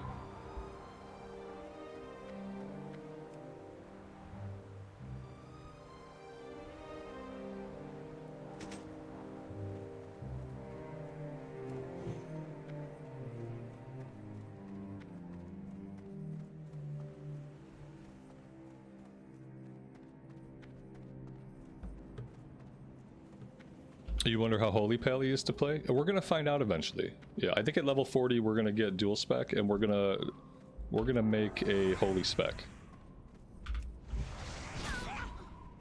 And we're gonna buy some cloth gear, we're gonna buy a bunch of green cloth, and we are gonna see about spamming flash of light at people in the group. And I'm just gonna follow along and like support people and keep them alive and keep them buffed, and I'm like not gonna worry about like pulling or holding threats. Or, you know, and like when I go it's their problem that I'm you know, I'm gonna sit and drink on a healer and they're either gonna be okay with that or they are going to die. Or at least get really scared about dying. And that's up to them. So there's like, you know, less for me to consider and worry about. So we're gonna see. I've been really wanting to heal recently and I have not felt that urge in like 12 or 13 years of playing this game. Like it's been probably since I was last raiding. I think Legion was the last expansion where I got to raid on my Holy Pally. And then the way Legion was, I didn't have enough time to play, so there's no way I could be a main raid healer because I didn't have time to like super grind my artifact weapon. Because I really at that point in my life was trying to raid log, and suddenly you can no longer raid log because you had to grind your AP. And so I for a while I went over to a BM hunter so I could still raid with the guild and just not be that important to it. But then even that started to feel bad because my numbers were so like in the toilet that I eventually, you know, I quit raiding in Legion after the first tier. I tried to come back in BFA hoping shit would be different, and it was the same AP madness. But finally, you know, after all that time, I'm starting to feel like, oh, I actually want to heal. Like that desire is coming back, just to be the person that supports and keeps everybody alive. So I'm excited to get to 40 and try that.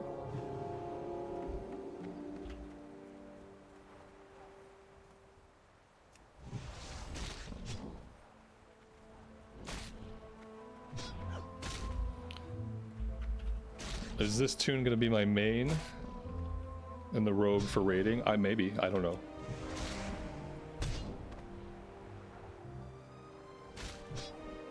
Maybe to both of those things.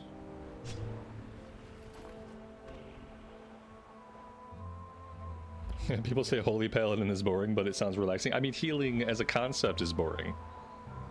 There is really like, if things are exciting as a healer, it's because something bad is happening. You know what I mean? Like, healing is like, it's supposed to be cathartic. Like, there is anxiety in a way, but not really. At least there isn't for me. You know, I find it soothing making the bars go from the left to the right, while I like dance in and out of mechanics. Like I find that type of dance to be soothing because it feels like a dance, especially in a raid. Like you are dancing, you know, you're making the bars dance back and forth like a waveform, and so it's like this very cathartic, almost musical experience.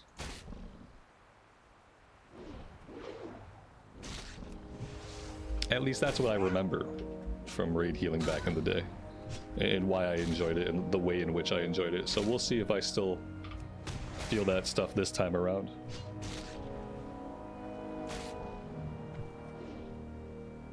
The other benefit of being on a holy paladin is that when plate drops and it has intellect on it, it's yours. There's nobody else. Nobody else needs it. You're not competing against casters or even other healers. When plate drops and it has int, they hand you the gear. If you have a guild, you know, and assuming you're the only holy pally in the raid, which you probably should be. You're probably not gonna want to run with multiple holy pallies. Or maybe in a 25-man, I don't know.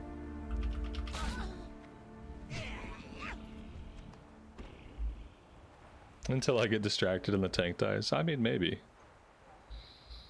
I feel like if I can tank and stream, I can definitely heal and stream. I don't know. If I can tank, if I can top DPS meters and still stream, I could probably heal. It doesn't mean there might not be some scary moments, but that's true in like any situation.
And vanilla, the only pallies in the raid were healers. I feel like it might be similar in TVC. You might have a pally off tank to pick up trash and stuff. I don't think you're gonna see rep pallies, because I don't think rep pally is any good until the Wrath of the Lich King overhaul.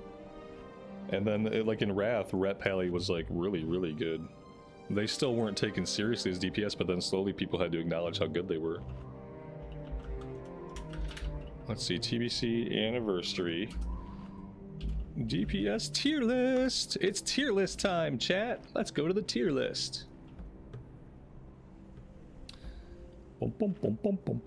Processing. Let's see. Yeah, rep pallies are B tier. You don't want to be a DPS spec and main a DPS spec that's B tier, because there's plenty of A tier and plenty of S tier options, and choosing a B tier DPS spec is probably just not going to get you anywhere. The bad news, guys, is that combat rogue is B tier. Do you want to know the worst news? Assassination and subtlety are D tier. D for, you know, a dumb choice. Marksmanship hunter, also D tier. Don't be a marksmanship hunter or an assassination rogue or a subtlety rogue. Don't be an arms warrior, they're C tier. Don't be a feral combat druid, they're also C tier. Don't be a shadow priest, a balanced druid, a frost mage, a combat rogue, or a ret pally, okay? Don't do any of those things. You want to be a fire mage, a fury warrior, an enhanced shami, an affliction warlock. That's A tier. Or you want to be an arcane mage, a survival hunter, a destro lock, a demon lock, a beast mastery hunter, or an Ellie shaman for S tier damage. Locks have it good. No matter what kind of lock you want to be, you're S tier or A tier guaranteed. Mage, you guys got two different options. Fire with A, arcane with S tier. Like, you're looking good. Hunters, you're looking good. Shaman, hunter, shaman, warlock, mage. That's it, guys. If you want a DPS in TBC, especially if you're gonna pug and you want to get invited to pugs, then you want to go warlock, mage, hunter, shami. Those are your options. Warlock, mage, hunter, shami. You know, those are good. You can also go fury warrior. Fury warrior is A tier. So you got some melee options and you got lots of ranged options. It's a pretty good spread. But if you suck at a class, you can become D tier anyway. True, but if you're really good at a class, you're not going to take a D tier all the way up to an A tier. That's the converse notion, is that no matter how good you are at pressing those buttons, you are not going to take a D tier spec up to an A or S tier with just your performance alone. It isn't going to happen, unfortunately. But the opposite is true. You could take an S tier and you can stand in every single fire ring and die immediately in every pull, and then you could really suck, you know?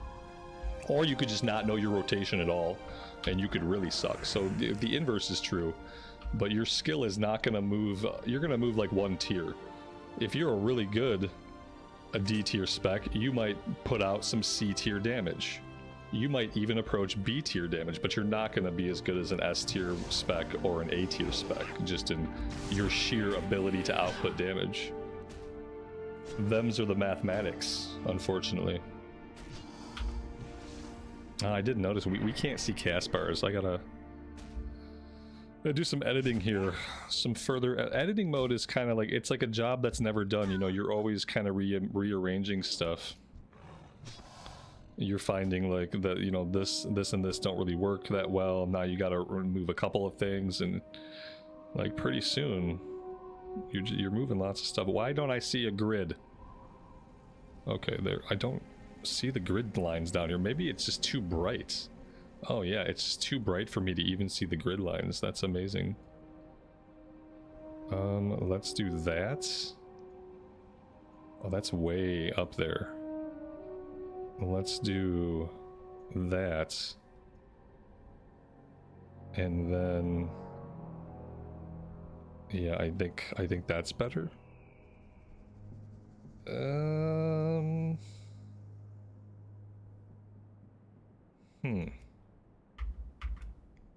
We'll see. We'll see how we feel.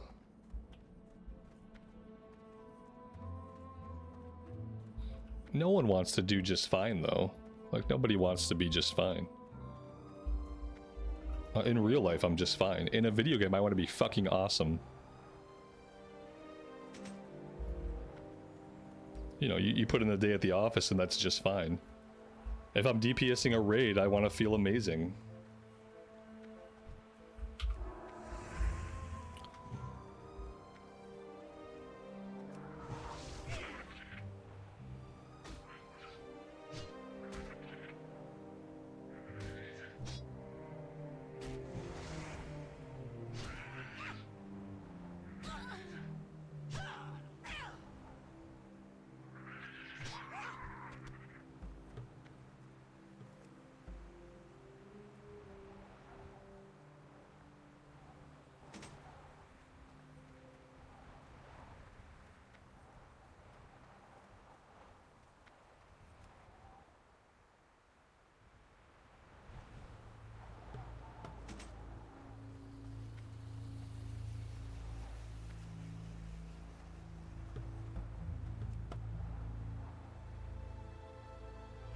What about tanking? Yeah, I didn't look at the tank. The tanking stuff and the healing stuff is always less interesting than the DPS stuff.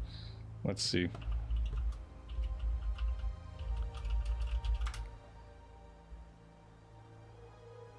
Let's see. We got tanks. We got Protection Warrior is S, and then Prot and Feral are both A. So yeah, like the tanks and healers I think are fairly balanced. Like you can tank on anything it says basically. The Warrior is still the best tank. As it should be. Healers have a little bit more variety. Let's check healers. The worst healer, B tier, is Resto Druid. So Resto Druids are B tier, Holy Priest, Holy Pallies are A tier, and the best healer is apparently Resto Shaman. But that's all fine. Like, S, A, and B are okay. Like, I would not choose to... If I liked any other healer, I wouldn't choose to be a Resto Druid. Unless I just wanted to die on that hill, like, that's just my identity. I would probably choose any other healer just because I can get into A tier or S tier. Like, why be the worst healer? You know, unless your group needs it. Maybe you need Mark of the Wild or whatever. I don't know. Maybe you have no other druids. Maybe you just identify as a druid and that's all you want to be, and then you're fine. So that stuff's a lot more evened out. Where's Disc Priest? Oh, that's not on there. Yeah, Disc Priest isn't on there at all. It didn't even bother listing it. I don't know why. It just wasn't there. Inventory's full. Well, that's not awesome. Let's go back to town and fix that. When it comes to tanks and healers, you truly can play whatever you want. And depending on what your goals are in the game, you can definitely play whatever you want. If you're playing from a standpoint of I don't have any goals, I'm just gonna have a good time, then you're fine. If you have any other like objectives, then you have to think a little bit more. But it's definitely okay to play the game from a standpoint of not having any objectives.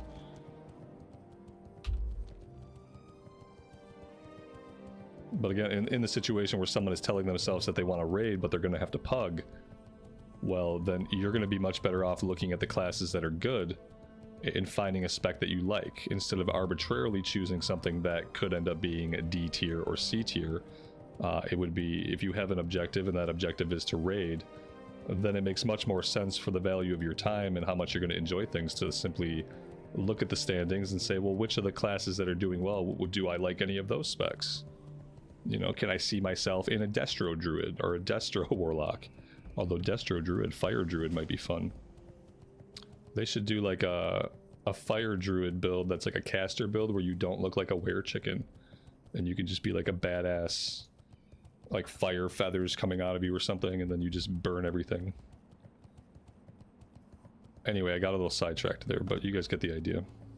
You have to think a little bit more if you have like a goal of raiding. Like, and it's okay to do that because you have lots of options. Do we have a vendor here, or am I just... I'm looking at my mini-map, I'm not seeing a vendor marked. And none of these guys seem like they are vendors. Pit Crew, do you sell stuff? No, you don't sell anything. Glad I could help. You didn't help. You were useless. Okay. Let's go try over here.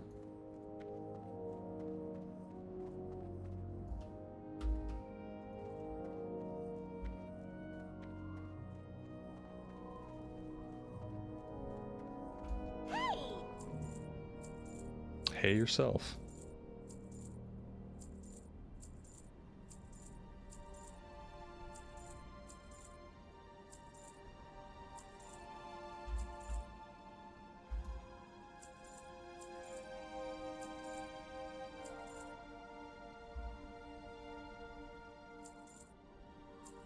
Alrighty then.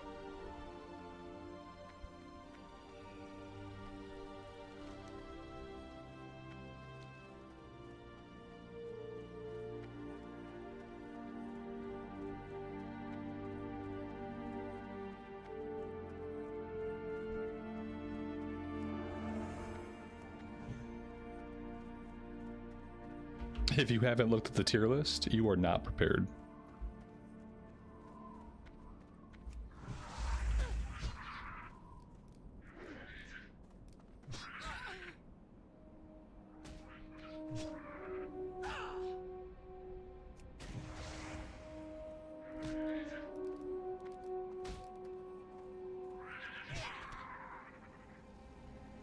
Right, and you'd think after 10,000 years of being alive, he would be. If you're not prepared after 10,000 years, you're probably never going to be ready.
Yeah, I say, well, that's just because you won't play anything besides warrior. And, you know, like, throughout most of Classic, warrior is going to be the best. And when does warrior stop being the best? Maybe by, like, Legion or BFA there might be something better. I know, like, retail warrior seems like it's always in the toilet.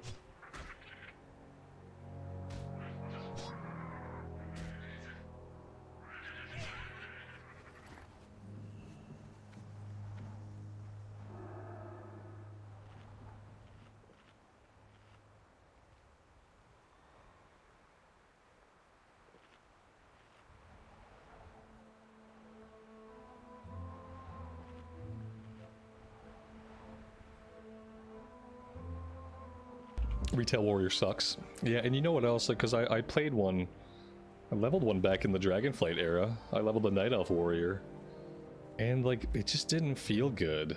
It's one of the only specs that I've played, like in Modern WoW, that I thought, like, you know, this isn't it, because most of the button pushing in Modern WoW feels really good, and I've leveled lots of Modern WoW classes, and they've all felt pretty good in their own way. But the warrior, for some reason, like I just push the buttons and I'm like, no. This isn't it. And it doesn't matter if I try Arms or Fury. I just, like, the last time I played it during the Dragonflight era, it just wasn't it for me. It didn't feel good. It didn't feel fun in the way that I would expect a warrior to feel. Maybe that's just like my own expectations carried over from Classic.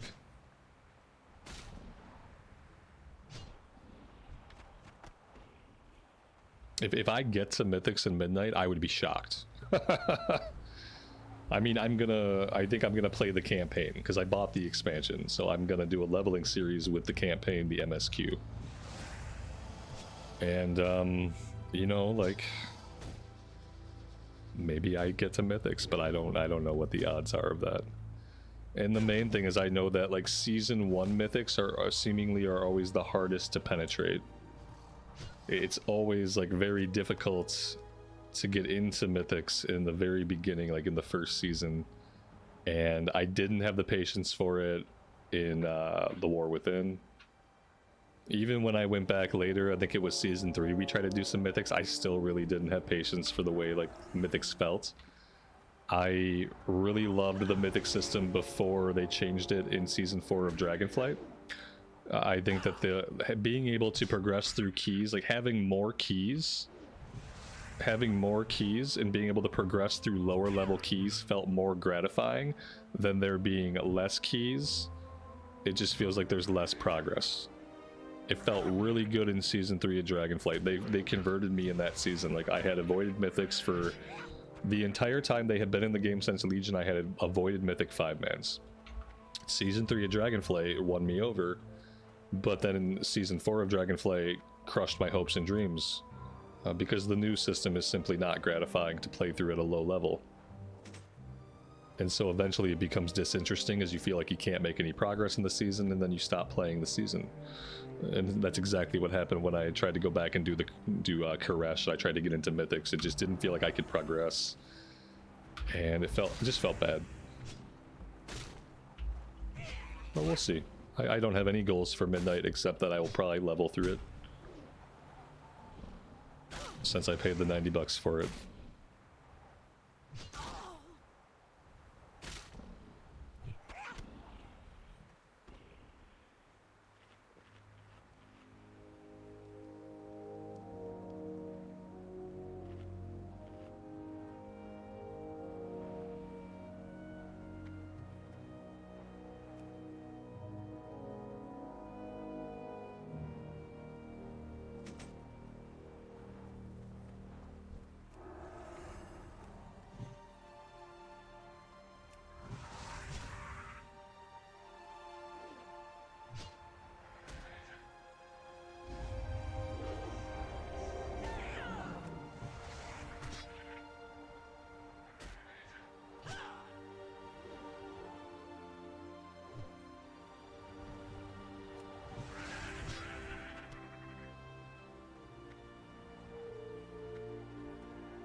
You can't get over the fact that I paid good dollars for Midnight.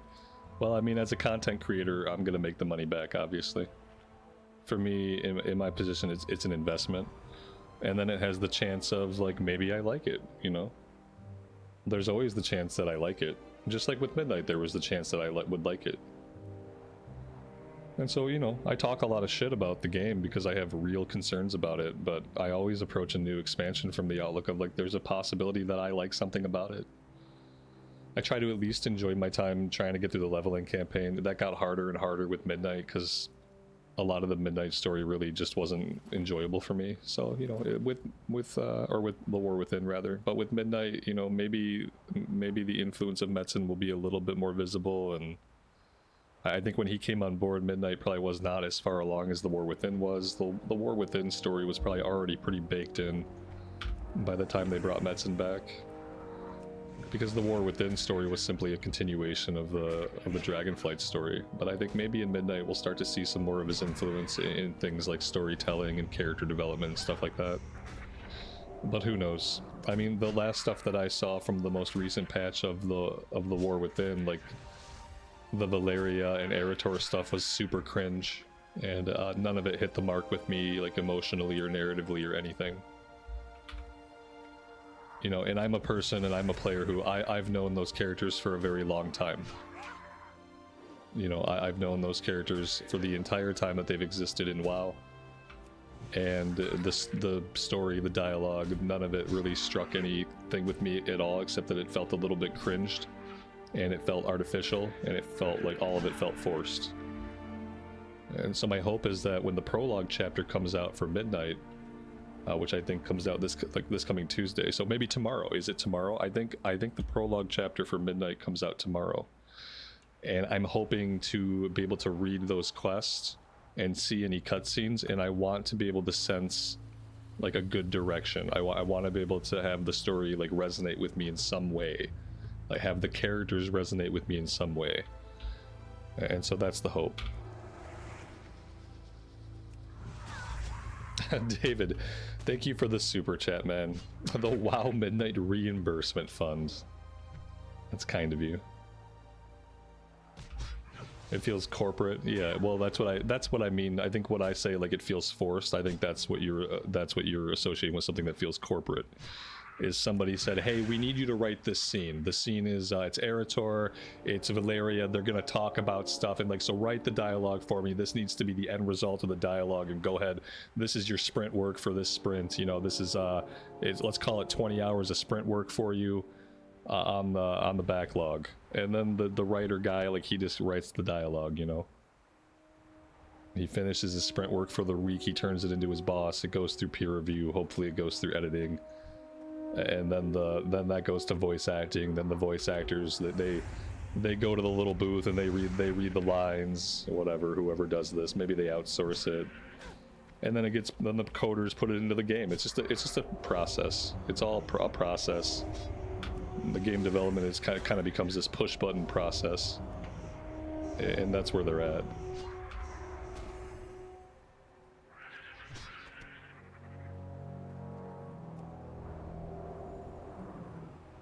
You can't sense a soul in it sometimes because it's not one person's cohesive vision. It's the small bits and pieces of sprint work turned in by like 50 different employees.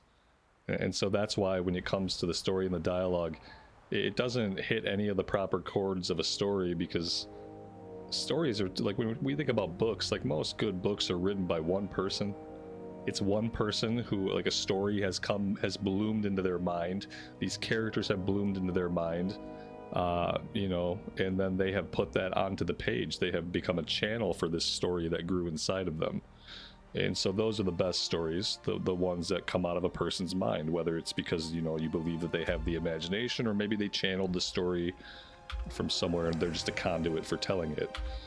But when you make story by committee, like you said, you do story by committee, or you do corporate story. Well, there is no story that's coming to you. There is nothing blooming inside the creator's mind. And if there is, it's such small bits and pieces that when the whole product is put together in aggregate, it doesn't convey any of that sense of soul and it just doesn't, it's not able to form that human connection that you form like with a story and with characters when they're created by an individual or even maybe a smaller group of like-minded writers. When the writing team gets too big, you don't have that connection. It doesn't exist.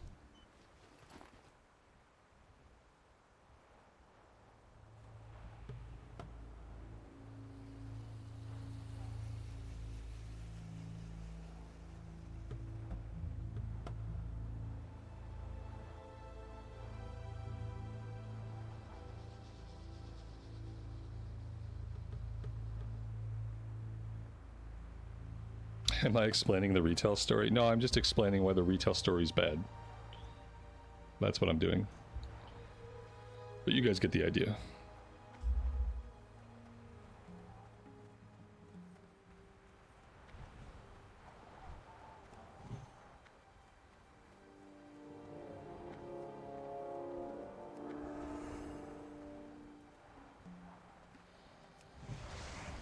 Yeah, I also found that some of the best writing in Modern WoW and some of the best storytelling in Modern WoW actually happens in side quests.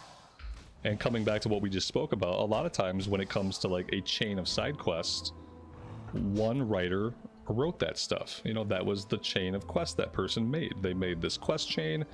It was them and maybe an editor, maybe it went to peer review, but it came out of a person's brain. It came from a person's soul.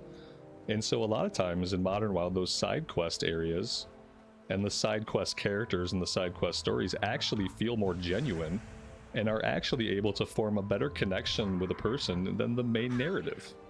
At least that was my experience playing the side quest in Midnight. The side quest and even the stories told within were all better and just more enjoyable and felt more natural, felt like more of a part of the world than any of the main story stuff did.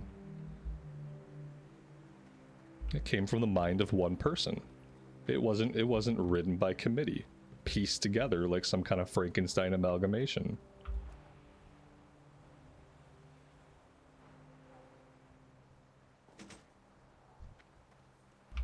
The lad's surviving dad's cooking then? Yeah, he is. I mean, he complains every time I make him food. But, you know, he's eating it. So there's that. I'm long past the point in my life where, like, I thought, like, you'd have a child and they would be grateful. And now I'm realizing, like, you have a dependent and you just must feed them. And whether or not they're grateful, like, maybe they'll be grateful someday. But they're not going to be grateful now. That's ludicrous.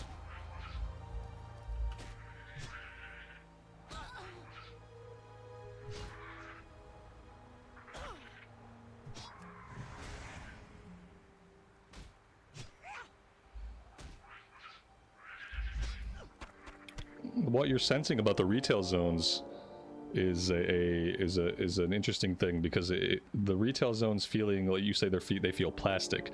To me, it feels like when I land and I walk around, like I'm walking on the surface of a painting. It almost feels like exploring this really beautiful thing that was only meant to be seen from above. You know, there is this beautiful landscape, except when you walk around on it on foot, things feel spread out and stretched out. Like the distances between objects, the size of roads aren't quite right. Like things just don't feel right. They feel almost fake. Like you've landed on the surface of a painting that was better viewed from afar. And it's because they designed the zones to be flown through now. All of the zones, like the literal way that the world feels, has been altered from a place where you would be walking around or you'd be on a ground mount to a place where you will always be flying over it. So you will predominantly be seeing this world from above. Hence the feeling like when you're above it, it's this beautiful piece of art, but then when you land on it, it does not convince you that it is part of a world. There is no sense that you have landed on the surface of a living world, and now on your feet and on your ground mount, you can go explore this and it would make sense to do so. It doesn't make sense to do so. And trying to do so always feels wrong. When I first was doing Quest in Dornegal, I was trying to make it a point to simply stay on the ground mount and explore that way. I did a similar thing in Dragonflight and the Azure Span, and it just starts to feel really bad after a while. You start to notice the vast emptiness that exists. Just too much space between mobs, too much space between objects, roads that are oddly too wide for anything that would ever traverse them, nothing traversing the roads, no traveling merchants, like just everything feels kind of dead. And you know, that's when I realized that you're just supposed to see it from above. You're supposed to plop down on your mount, you're supposed to fight, click, click, click, then you're supposed to lift off and go down the way and go do that again in another little questing area. And so all of the spaces between those little questing areas come to feel empty, vacuous, hollow, plastic, if you will.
Who am I rooting for next Sunday? The Super Bowl is not next Sunday. I don't think. There should be a 2-week break between the championship games and the Super Bowl. But as far as who I'm rooting for, I'm not. I don't care. All of the teams that I cared about were eliminated long ago. The Chiefs, the Lions, the Bills, the Bears. Any team I would have wanted to win or have like the Broncos, like the Broncos were the last team that I was kind of rooting for, and then Bo Nix broke his ankle and I was like, well, that's done. So no, I don't care anymore. I haven't really cared for a bit. Which in a way is a relief. It'll be much easier to watch than like a Chiefs-Eagles Super Bowl. Or something where I have this feeling of like I have a dog in the fight. I'll probably do lots of house chores while the game is on and stuff like that, you know.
Can we do a dungeon?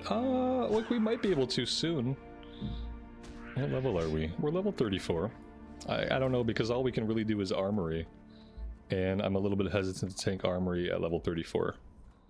I'm pretty sure the last boss is like 39 or 40.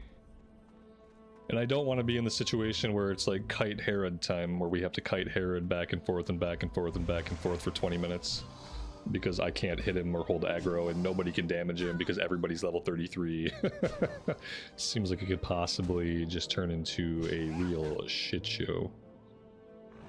So I think I want to wait until I'm level 35 to try it, I guess is what I'm saying. So half a level to go. We should get 35, I think, maybe by finishing up everything here. We'll see.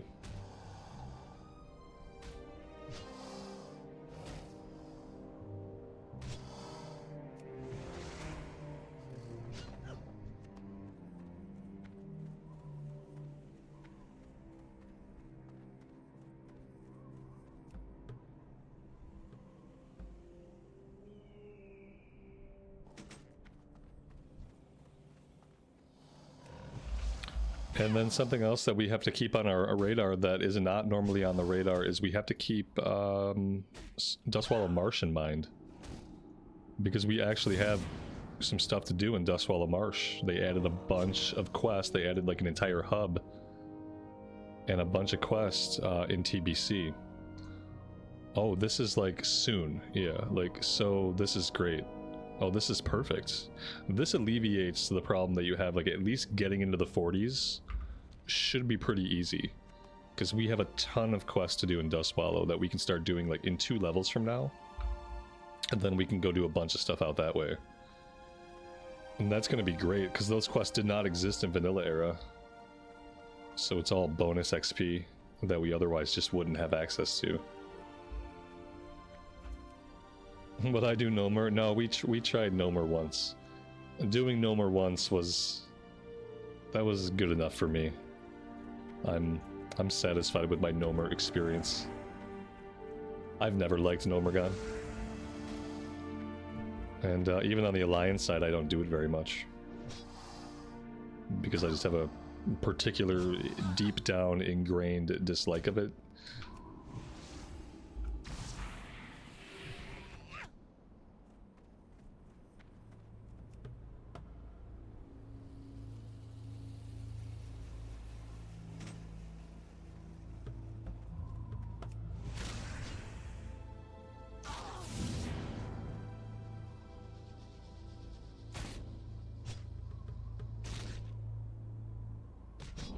The Sod Gnomer raid made your disdain for it even worse. The fact that they decided to make Gnomergon the raid for that level bracket was almost offensive. And I'm so happy. I did not do phase 2, 3, 4, or 5 of Sod. Like, I went from phase 2. I did one opening night of phase 3 and saw the world event they added, and I hated that so much that I quit.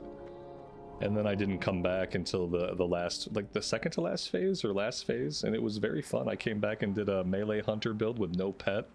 Coolest class I've ever played in Classic Era was my sword wielding, two-handed sword melee hunter, no pet. I felt like a ranger from Lord of the Rings, like I was Aragorn. That was really cool. And so, but yeah, happy enough to skip the Gnomer raid. After the Black Fathom Deeps raid, I knew that leveling raids were not for me. Like, I had no desire for leveling raids. I wasn't very fond of being forced to stop leveling at the level brackets. And so I hope if they do another season, they don't structure it that way. I don't want my level... let me level to max level. If you want to make raids, and you want to make dungeons, do all that stuff at max level. Do all that stuff at max level so people can do more of it. Like, don't bother trying to design a raid at level 25 when most specs have 2 buttons to push. Like, don't bother with that kind of development. Make a bunch of badass 5-mans. Like the Karazhan 5-man in Season of Discovery was so much fun. It felt like a 5-man raid the way they did the boss mechanics. But the whole experience was like really great. And the loot was great. It was good. It was fun. And so, yeah, I hope for the next... if they do another seasonal thing before Classic Plus, then I really hope they just let us level up. Just let us level up and then have all the cool stuff happen at max level. Give us a 50% leveling increase, and just have all the cool new stuff at level cap, please. And then keep adding new stuff with every phase. But don't worry about gating my leveling. And don't worry about making stuff for like the level up process. Let's just do all the endgame stuff.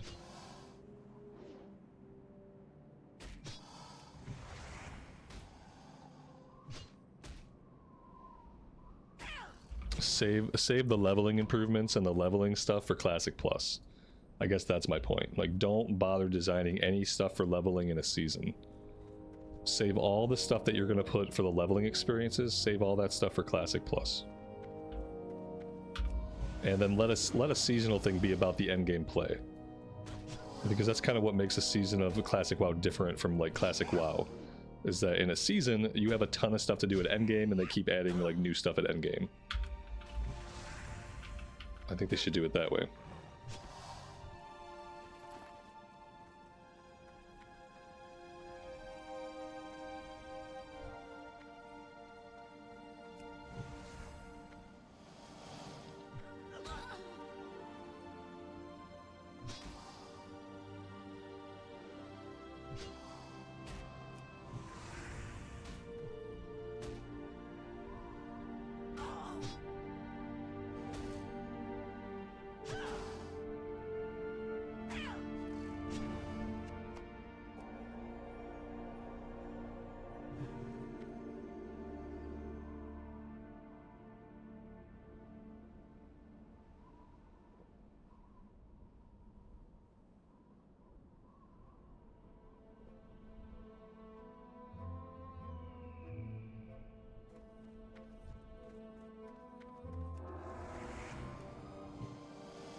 Well, that's exactly my point. Classic Plus should be about the leveling experience, and Seasons of WoW should be about the endgame. Like, things like Season of Discovery and any other seasons they do should focus on fun, group-oriented endgame content. Easily puggable raids, easily puggable raid sizes. And then Classic Plus should be about the journey. And the endgame, but more adding to the journey. But I definitely think there's a place for both. And there's a big likelihood that we would see another season. You know, we could see another season before we see Classic Plus.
Do I want classes to feel most like vanilla, TBC, or Wrath?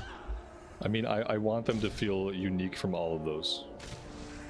I don't think there's a reason for them to try to mimic or emulate any of those exact feels. Like, some combination of all of those is fine. They should look at class design. I hope they make a game. Like, I don't want to have to make their game for them. What I'm hoping is that they employ people who have a vision, like, for the specs, for the classes.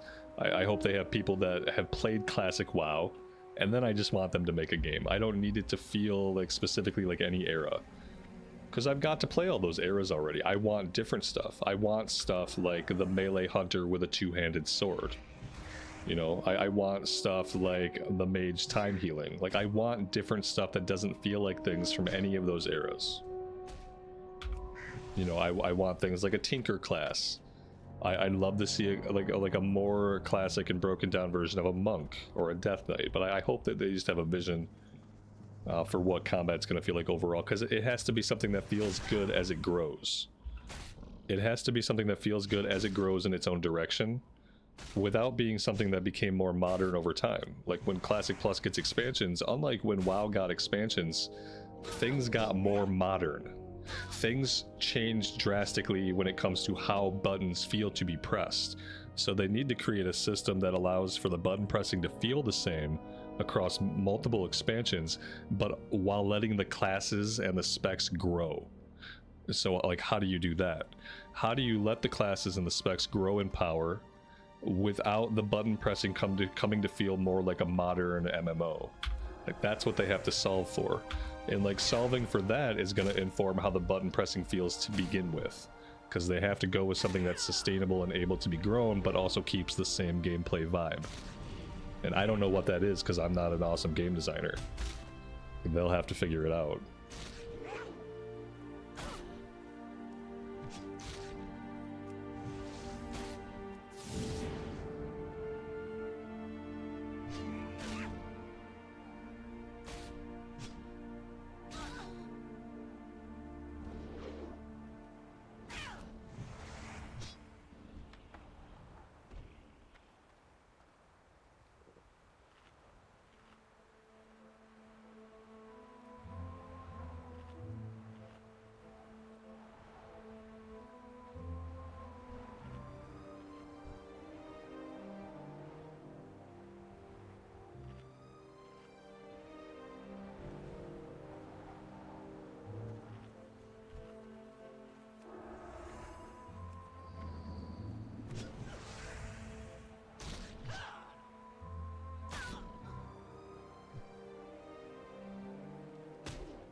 You want to see them do away with leveling past the level cap? There have been games that have tried that. I don't know how successful it's been. I don't play those games. I think Guild Wars does that with the level 80 level cap. I think they have a level cap, and when a new expansion comes out, you go play it, but it's not about gaining levels. Like, that is definitely a way to approach it. I think in a way that was kind of like a little bit of how SOD was. How like you didn't get a new level cap, but you were getting more and more and more content. And you don't need to gain levels to see new content, because if the content's good, and if the content's worth doing, and there's lots of ways to incentivize players to do content, you don't need to go gain 10 more levels. You don't have to go get 10 or 5 or 15 or 20 more levels just because a new continent opened up. But then you have to have other ways. This is where you get into borrowed power, though, because there has to be a way for the class to continue to grow. There has to be a way for progression of the spec and for progression of character power that exists outside of gear. Because otherwise, in an RPG, you just are left feeling slightly unsatisfied. So if you do away with levels, you have to have something else take their place. And in a game like WoW, if you do away with levels, you do away with things like getting more talent points. Growing the talent tree or being able to invest more points into it is intrinsically tied to leveling up. And so I think for as many problems as that solves, I think it, from an RPG perspective, having a fixed level cap introduces other problems that players may experience, and ways that could be negative for their overall gameplay. I don't think you'll see World of Warcraft Classic Plus take that route, because it would just, so many of the systems and the way character power is gained over time would have to change. All right, what do we need? We need 6 Saltstone Gazers, and then we're actually like done here, I guess. Let's head south. That's where we're gonna find these guys.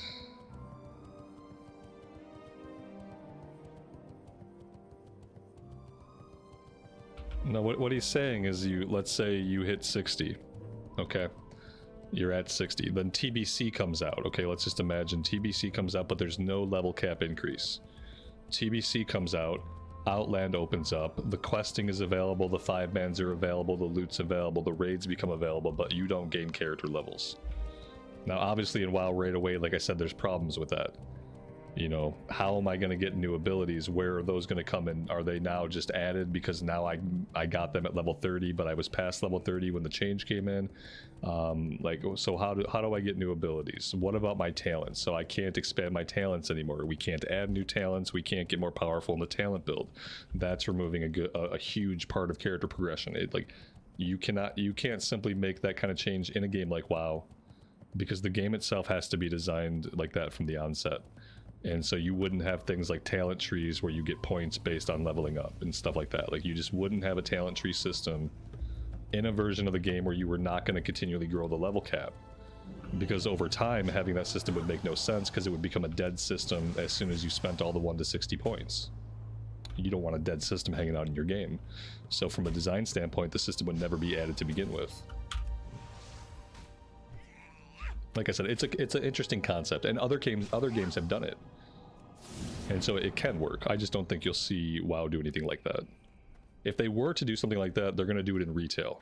If you were ever going to see like a version of the game where the level cap is set and new content comes out, that's going to be in a modern MMO, because in modern MMOs you have other ways of character power. You can do those bolt-on systems, and you can progress power in other ways.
Well, this guy's evade bugged. Okay, this is not a fight we're gonna win. We weren't gonna win it in the first place, and we certainly aren't gonna win it with him bugged out. So don't pull them into the water. I think I understand. Can't pull them into the water.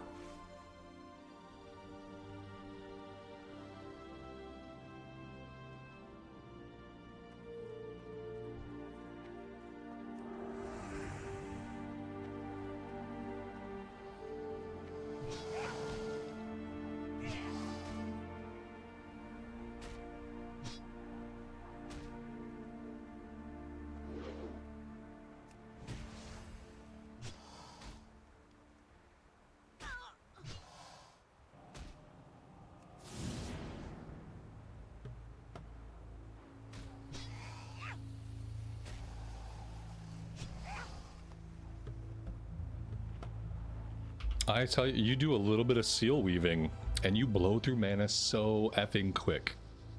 Like, I was trying to do some seal weaving, and like, we're just constantly doing it that way. It's better just to stand there and auto attack, and then just never spend any of your mana, and then just heal yourself once after the fight, and then you go to the next fight. And then same thing, you put your seal up, but just don't judge your seal. Because then, like, it's tough. It's way too mana intensive for a melee class. I wonder if things like Enhancement Shaman have the same problem. I wonder if the Enhancement Shaman, being a melee class that requires mana, I wonder if it has these same sorts of issues.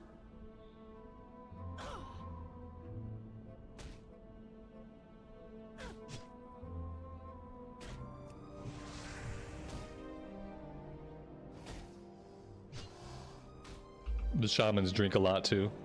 Yeah, it makes sense, and it just feels bad to me. I just don't enjoy a melee. Like, melee and mana don't go together in my brain. You know, especially so much play in the warrior, so much play in the rogue. Like, melee and mana do not go together. And so now it just feels bad.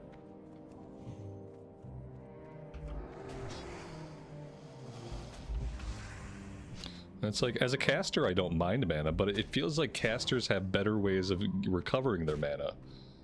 Warlocks can tap for it.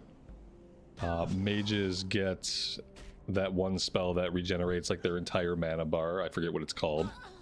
Even Balance Druids get like things like Innervate, which they can cast on themselves. So it seems like when you are a caster and you need mana, the game gives you plenty of ways to get this mana back and still effectively play your class. As a pally, you just have to choose to ineffectively play your class to conserve mana. Like, I'll just stand here and I'll just auto attack. And then at least that way I can heal myself and I can still go on to the next fight without having to drink my mana back. Like, if I cast a bunch more and do more damage, then I'm gonna heal and I'm gonna be and then I'm gonna have to sit and drink on top of everything else. Well, you're in groups with bad locks. You know, like, when I play lock, I don't do that. The only time I life tap on a lock is if I need mana in a fight, and then if the fight ends, I'll just drink. Like, when the fight ends, I'm gonna drink. So when the fight ends, you're not gonna have to keep healing me. I might have to hit life tap once or twice during the fight, maybe. But that's only if it's a boss fight and my DPS matters. But I'm gonna drink because I'm a normal person. I'm not gonna stand there after the pull and like life tap myself all the way down and expect the healer to do anything about it. Because that is not the healer's job. The healer's job is to keep you alive when you were in combat. The healer's job is not to make your life easier so that you can just spam your mana back and then they have to heal you up and then they have to drink. That's just called passing the buck, and it makes no sense. And every warlock that does that is just kind of an idiot. You're just inconsiderate, and you're also doing it the wrong way. Like, that's a tool you can use during a fight. Don't sit there and tap it down after the fight ends and make the healer responsible for your health. Like, it's just a stupid thing to do. It's easy enough, like every other class, simply to sit and drink and get your mana back that way. The fight's over. Go ahead and drink. You got my attention. Off with you. Because the mage is going to have to drink, and the healer is going to have... Like, if you went Hi, how are you? If you went other people are going to be So the Alright, mage will have to then. drink, the healer will have to drink, the enhancement shaman might have to drink. Like, so you're the warlock. The fight's over. Just drink. Off and away. Greetings. That's how I would play lock, and what I have done when I've been in 5-mans in the past on a lock, which hasn't been often, but has been sometimes.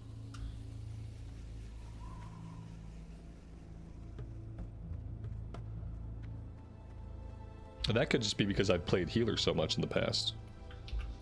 Time is money. Maybe if you've never played healer, you just don't even think about it at all. Like, you don't even think about it. You just tap yourself down, you get healed up, and you're like, oh great, they healed me.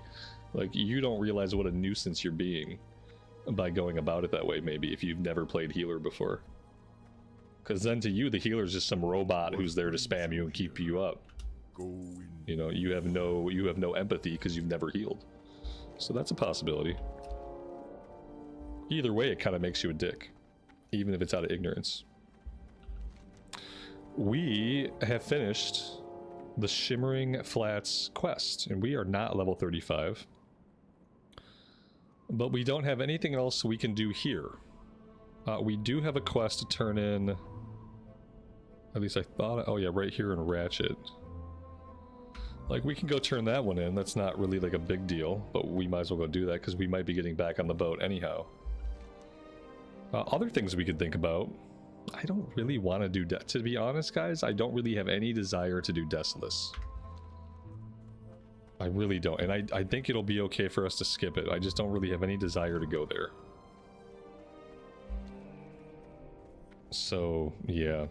I mean, we could run down to Gadgekstan and we could fly, or we could simply hearth back, because I believe our Hearthstone is set in Gromgol base camp.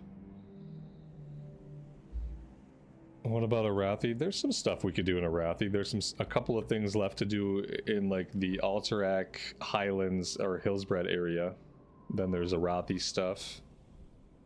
Like, we do have some things we could do in that direction, but right now I don't know if that's what we want to do or not. Let's see, Stranglethorn stuff. Yeah, the Stranglethorn stuff is a bit of a higher level. We could go do some of the stuff in Hillsbred and Arathi. So if we wanted to go that route, we would still be best off just to Hearth. And then we could take the Zeppelin from Gromgol over to Undercity. See how easy it is to travel on the Horde side?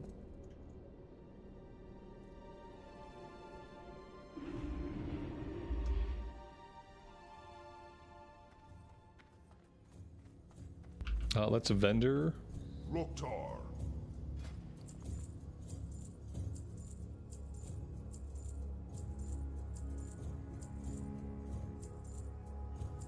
And then, oh, let's buy a little bit of food and the water. But then also, let's grab some level 35 stacks, because we're going to be level 35 very soon. Okay, there we go. Now we are all stocked up. Be safe.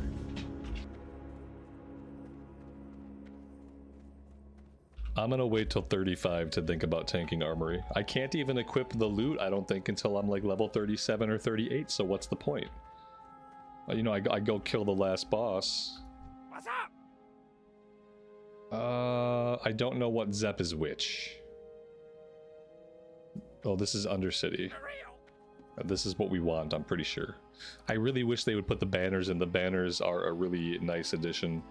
Like Undercity banner, Orgrimmar banner. Otherwise, you gotta talk to the guy. You gotta you gotta parse a paragraph and a half of text to find where he says the city name.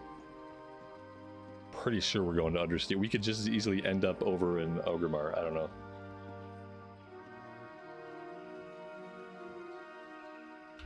It's hard for me to get too excited about doing a dungeon where I could kill the boss and not get to equip the loot. You know what I mean? Like, maybe we start doing it level 35. We do a run at 35, but yeah. It would suck just, oh, we got gear, but now we have to wait to wear it. We'll see. We'll be in that area, so if we hit 35 and we want to do that, we can.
Oh, you know what? While we're here, at level 34, we got, oh, we need Blessing of Wisdom, Shield of Light, Flash of Light, and Seal of Righteousness, rank 5. Yep. Let's go train. We need those things.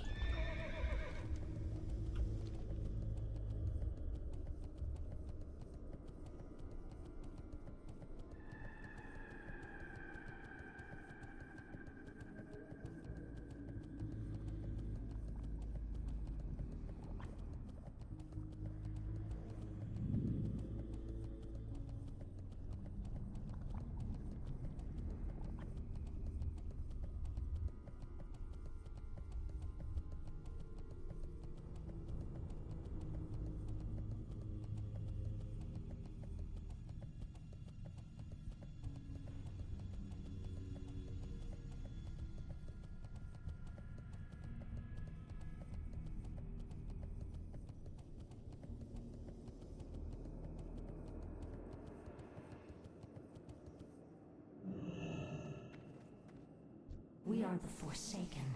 We will slaughter anyone who stands in our way. The dark times will pass.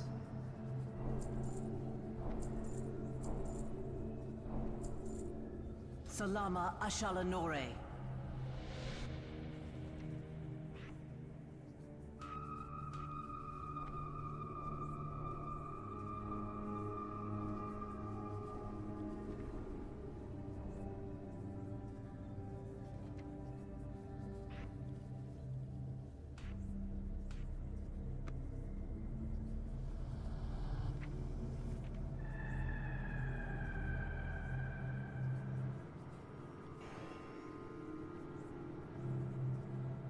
Well, this will be nice for tanking. This will protect us from all damage and spells for 10 seconds, but increases the time between our attacks by 100%. Yeah. That's cool. Now, where do I want to put that? Because I think the other ones are aggro drops. Cannot attack or use physical abilities. I think this drops aggro.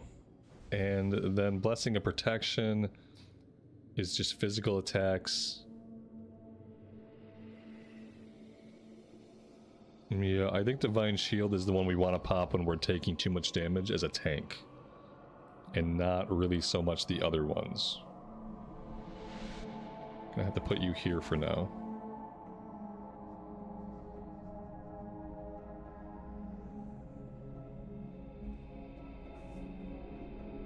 All bubbles drop aggro. Well, that's complete dog shit, then. In that case. Then it's all dog shit.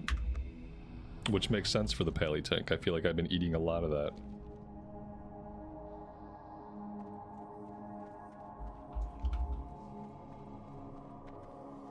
That's why we're gonna be a Holy Pally.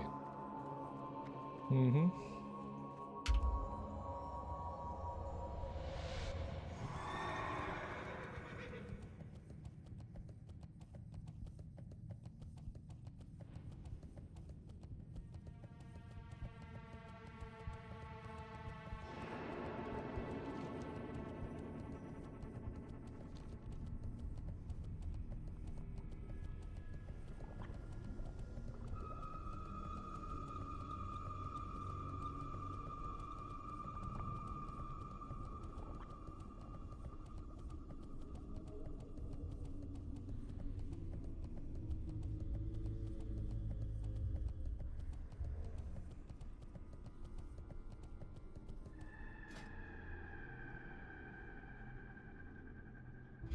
I wonder how our, like, overall how our gear is looking. Our gear is, like, looking pretty bad, I think. I just don't know if I have the money to replace it. Most of our stuff is level 27. That was the last time we went shopping. We're still wearing the cloak out of a Ragefire Chasm, because that's what one does. The Shining Silver Breastplate's probably still good, because it's a really overpowered piece of gear. Everything else is complete trash. The rings are good. I'll keep the rings. I feel like I have to see what it would cost to replace some of this junk, but I you know what, I really can't spend any money anyway. There's no reason to even look. I'm trying to save up the 50 gold for dual spec at level 40, and as we stand, we're probably not going to make it. And so I really can't afford to buy anything.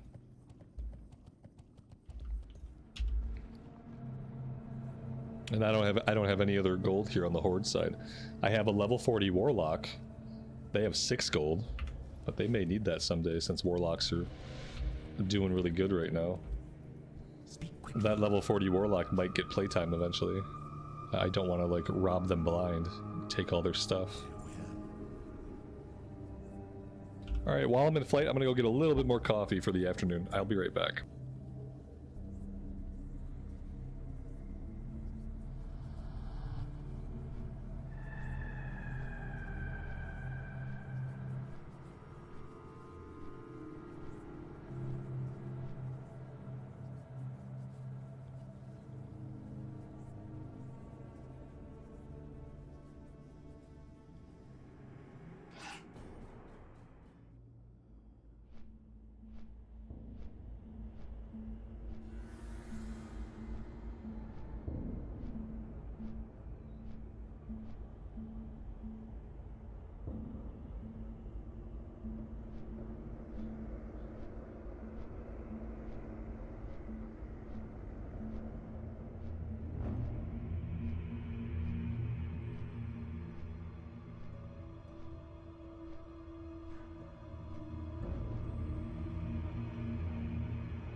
Alright, let's see. I think we're gonna head over to the Alterac area.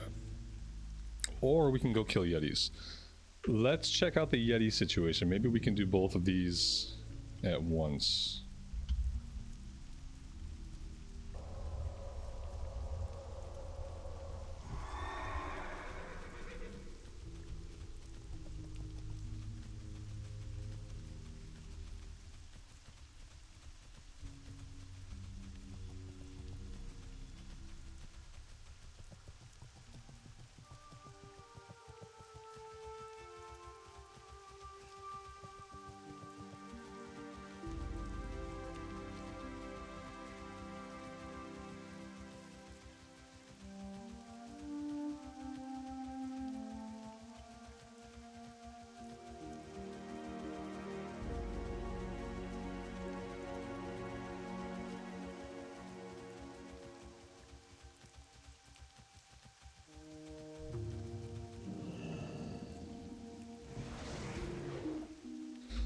This looks a lot better than it looked the last time we tried to do this quest over on the EU realms. This place was completely gutted. And it felt almost impossible to get a tag on anybody. And yeah, and here I look around, and because it's the middle of the day, I see Yeti. And that's nice.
Wow, that was really fast.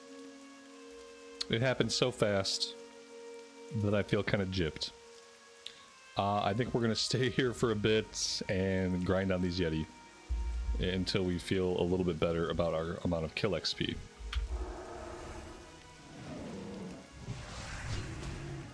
Maybe I'd at least like to hit level 35.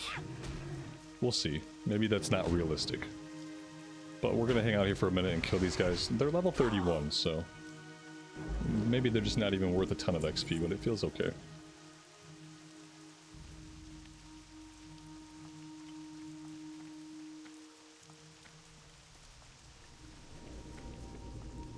Now, unless the cave is empty. If the cave is empty, then maybe we just move on. Yeah, it looks like we had someone working here on the inside this whole time. I see Yeti over here, though. Yeah, there's still a Yeti here.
Our gear must suck really, really bad. We are getting beat on by pretty low-level mobs. And it's probably because we're supposed to have like twice the amount of hit points we currently have. Like if we could afford some level 34 gear, then we'd probably be in really good shape. But we can't afford it, and so we're in really bad shape. At least that's what it feels like.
What's my least played race? Undead? No, it's not undead. It's probably troll. Troll is probably gnome. It's gnome. On the alliance side, it's gnome. On the horde side, it's troll.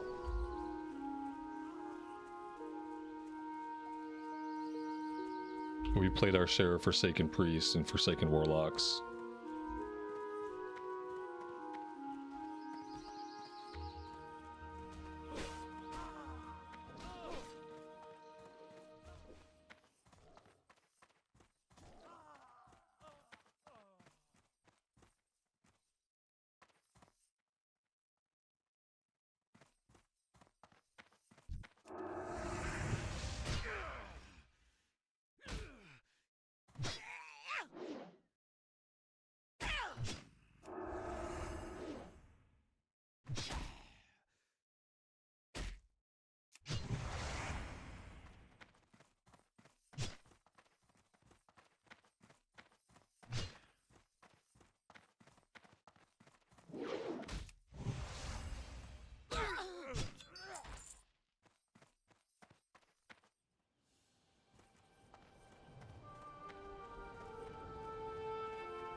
I'm not really sure where the fourth one is at.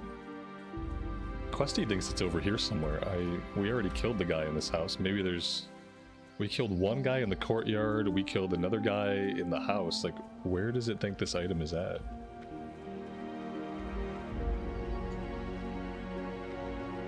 Oh, maybe we didn't kill this guy. I don't know. Were there two different people that spawned in here? Because we killed somebody back here. We killed somebody, they ran into the corner, we killed them, we looted them. But it wasn't this guy, I don't think. Unless I killed him and didn't loot him, which I don't think happened. Either way, that's it. Quest complete. I'll find where Gold Deer is being held. I felt like Gold Deer was kind of in the same area, but maybe not. Oh no, Gold Deer is up in this direction. Oh, okay. Completely different direction.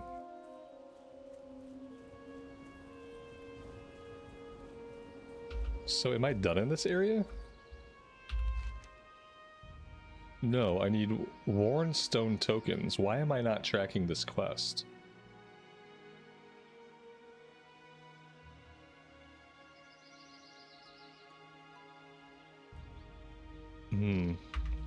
Very weird.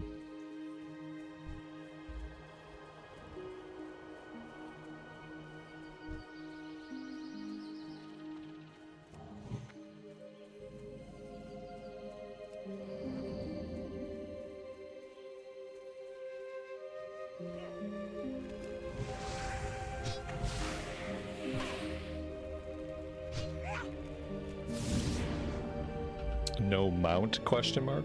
No, we definitely have a mount. Sometimes I don't pull it out to move 10 feet. Sometimes I'm fine just running.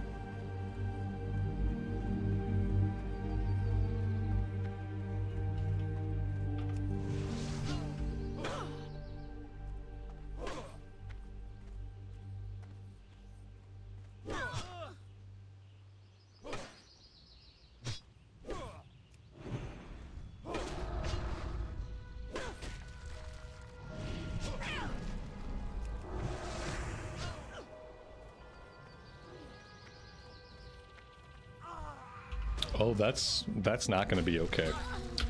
Yeah, I can't fight guys in this area that are gonna run like that. Maybe we should just go back and fight the guys in the other area, because this is not gonna work. Not even remotely. Nope, nope, nope, nope. Big nope.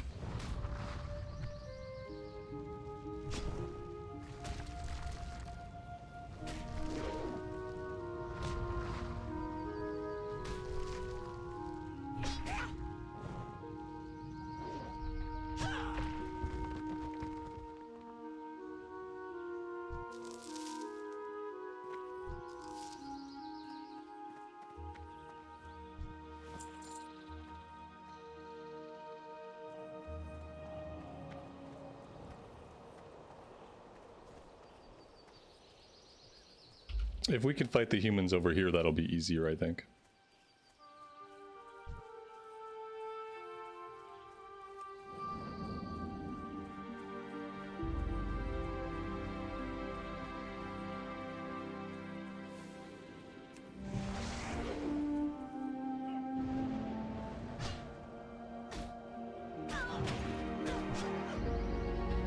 Does Steel of Justice stop running mobs? Maybe.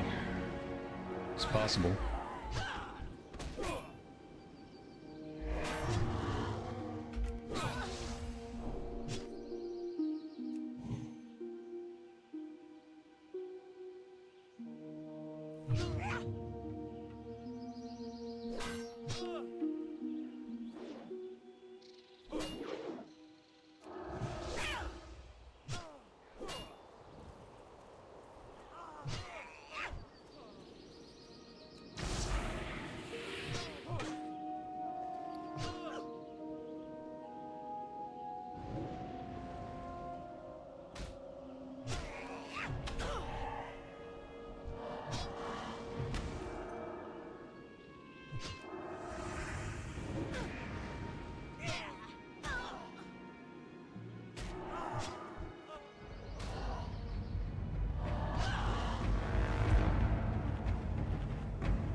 I hate this area.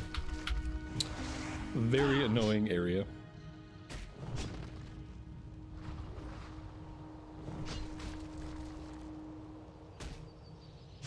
I'm sure we'll eventually get a quest to get items off of these guys. At least I kind of remember a quest like that.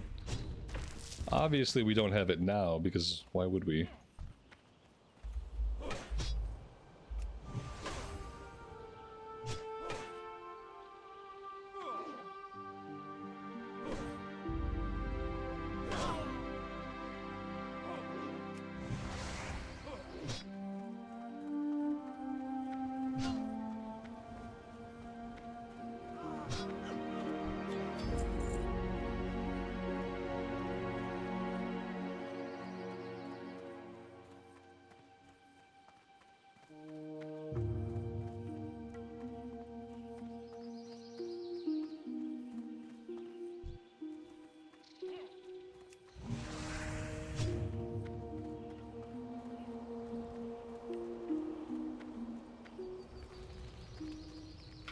Oh, we're dead.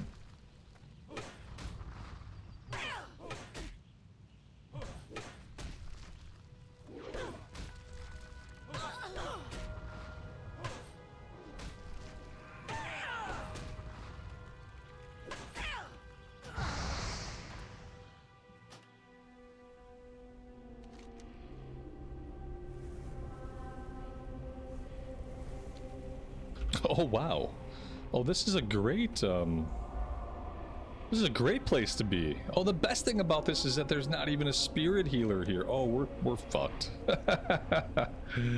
Oh, how lovely. I was just gonna spirit res, right? Because like everywhere else in the entire video game, you can simply spirit res. But I just got sent to the one graveyard in Azeroth where you cannot do that. And that has made me very angry suddenly. Very, very annoyed. I'm gonna run down to Terran Mill and maybe I can res there. Because either way, I have a long way to go, and I think I'm ready just to head back to town. So I'm gonna test this theory out. Can I run down to the Terran Mill graveyard and can I talk to the spirit healer there to get my body back? Since they decided to put me in the one place with no fucking spirit healer. That's great. And the one place where like I have no access to take any kind of route that makes sense to get back to my body. That is absolutely the worst.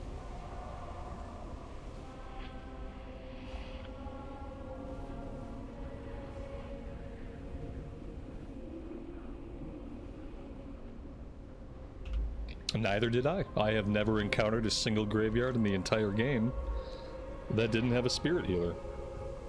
It's very strange. Is it a bug? Well, obviously the game has no bugs. So I don't think we can count on that. Bad design? Maybe. Very, very strange.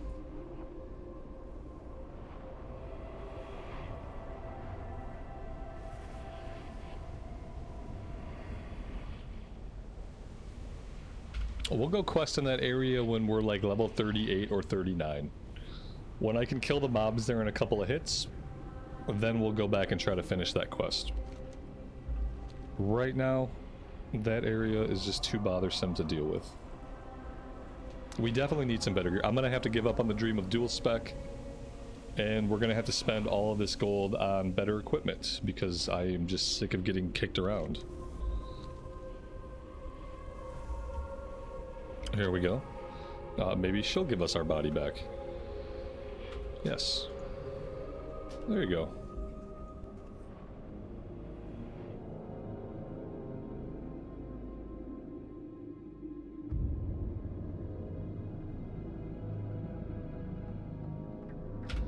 Wow.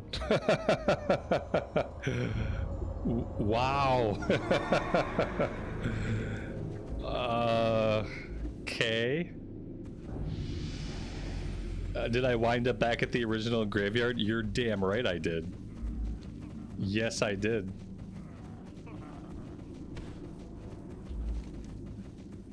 Maybe we'll get lucky and run across Logos. Oh no, we're getting the F out of here. I'm not rare hunting right now.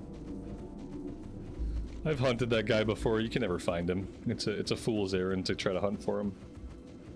It's a brand new game and it's a multi-dollar company, so give them some slack, okay? I can't believe that. Like, I don't even know what game interaction would cause that. Unless that's always how it is. Unless like, let's say you spawn at a spirit healer, and then you walk to a different spirit healer. Do you always get your body back at the original spirit healer? Now, this usually isn't an issue. Usually one would never have to do this. Because typically you'd have no reason to go, like, to move spirit healers. And so my question is, what the hell? Like, I mean, obviously put a spirit healer in the graveyard. And then this won't happen, but it's just really weird.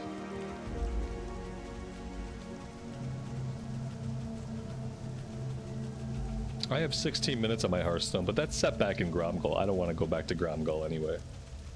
Not right now. Right now I want to turn these quests in and go, I want to go spend all of my money on the auction house. As one does.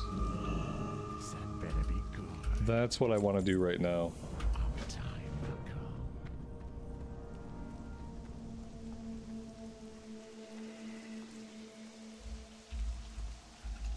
Strength and honor.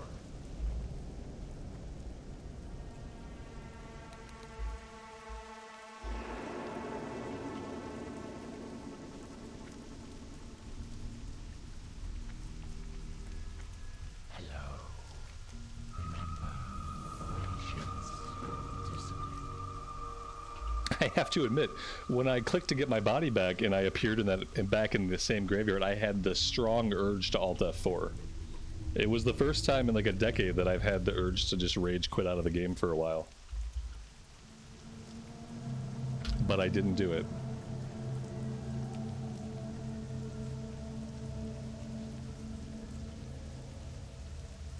I haven't got all day. You stand here and never move. One would argue that you do have all day.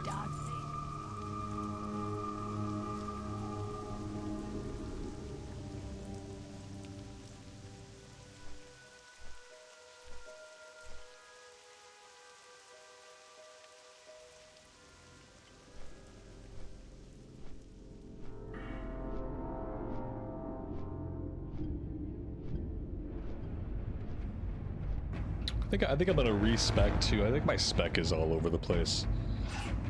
I don't know if we can make any kind of spec that makes sense. Maybe we try to do a Seal of Command build. I don't know. Maybe it won't matter. We could take these points away, we could keep these points. We could grab Seal of Command and finish up Conviction. I don't know if it also makes sense to take Improved Seal of Crusader along with Seal of Command. Maybe it does.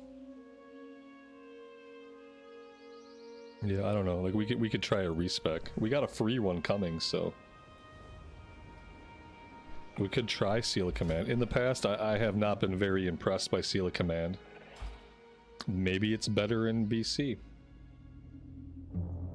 It can't be worse than what we're doing right now. Like, I can't imagine I do a Seal of Command build and we do less DPS. Because we're already pretty weak. So maybe it'll just be the same, but I don't even know if I have a macro for that. To remake my macro. Oh yeah, here we go. I do have a Judgment Seal of Command macro that we could use. Apparently I also have a Seal of Wisdom macro. And a couple other things. I have a Pet Attack Incinerate macro. That's interesting. I got lots of macros. Alright, yeah, let's get some better gear. Let's blow every single gold that we have, and then let's go do a respec for free.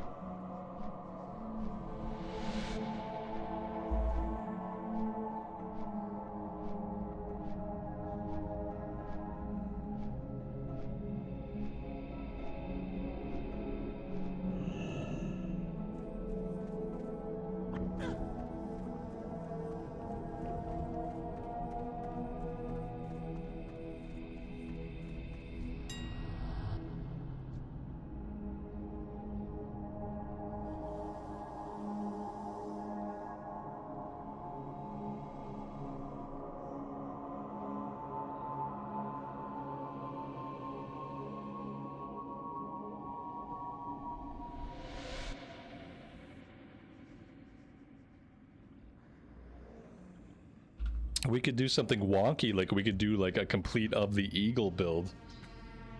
That would give us a lot, like a deep mana pool, but then we would do even less damage.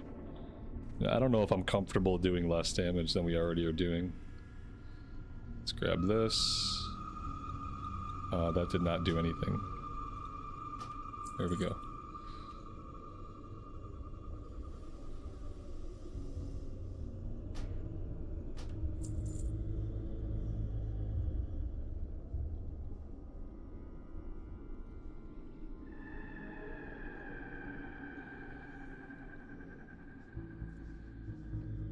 Some bear, some eagle. Ooh, I hate to do it like that.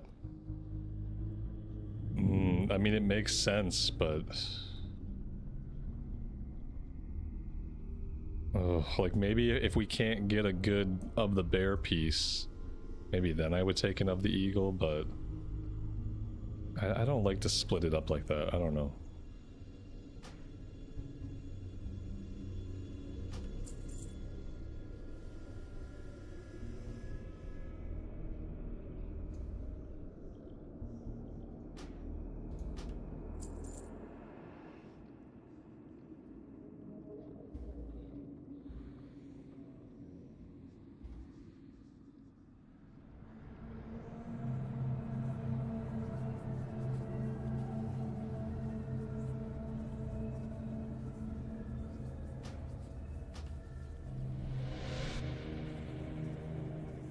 I just want to deal damage. And if I start stacking a bunch of intellect instead of strength, that's going to eat into my damage output. Then I'm going to feel even weaker than I currently feel. Like, a part of my problem right now is that I'm simply not killing stuff fast enough. Like, I do need more stamina because I want to stay alive longer. I mean, everything's bad. Like, my mana pool is bad, everything sucks. It's hard, okay? Everything's hard. There is no right or wrong. I feel better just stacking strength. Because I feel like that way the fights are going to end faster. And ending the fight faster is better. If I have more mana pool and less attack power, then, like, maybe the fight draws out, but I don't go like, that's fine, but... I don't know. I guess it's all preference.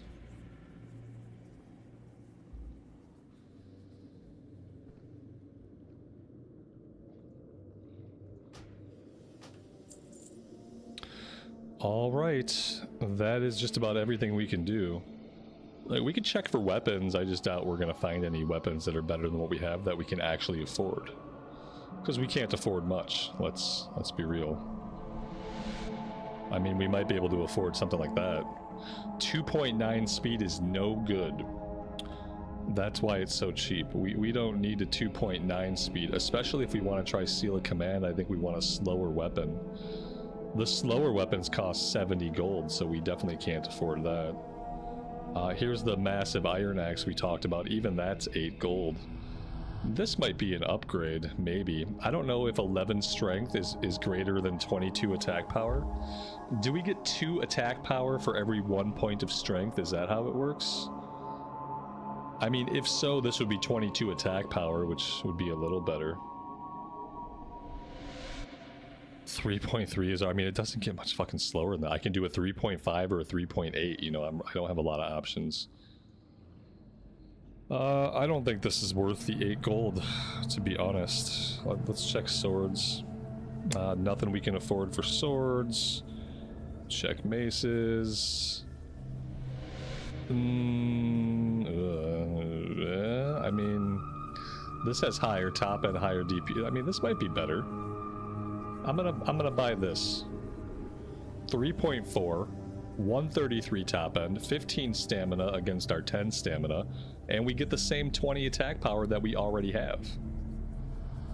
I feel like that's fine. I'm gonna do that. We don't have any mace skill, so we'll have to level the mace up a bit, but that's okay. And that's it. Let's go grab that stuff and then we'll go train. RFK run for the Corpse Maker. We did 2 or 3 RFK runs when it was level relevant and the item just didn't drop, you know? I don't really want to go back and farm it just to see if we can get it to drop, especially since now I don't think we'll be getting kill XP from most of the mobs. I think we're out level for it, aren't we? We're just waiting for the Ravager at this point. The next weapon that we're going to get off a boss is going to be the Ravager, if we're lucky enough to see it drop. But this should help us out. We should get a little bit more stamina, a little bit more health pool. So we've got 1571 HP right now. We'll see where we end at once we have equipped everything.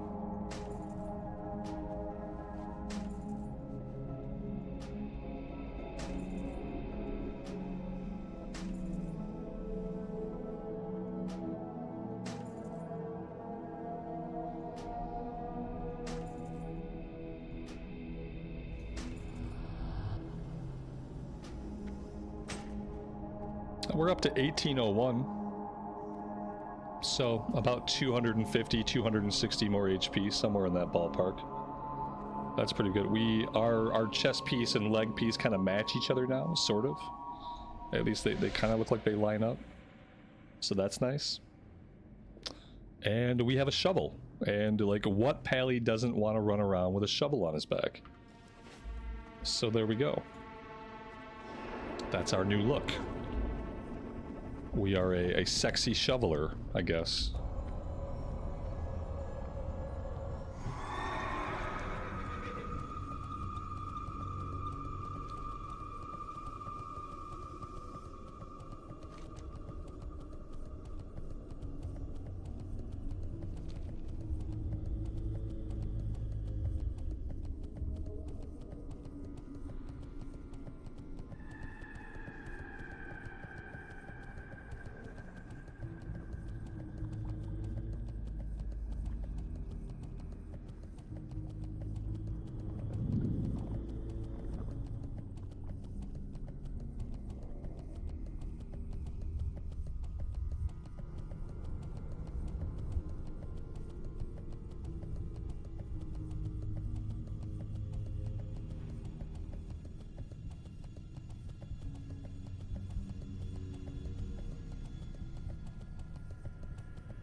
The eternal sun guides us. Stay the course. I mean, I feel like that should have been free. I thought we were supposed to get our first respec for free. Apparently that's not a real thing. Good to know. I think I have to grab this, like, right away. We just need it. And then over in Rats... Let's go here. I don't really know how I feel about this, but we can try it. We can try this in conjunction with Seal of Command.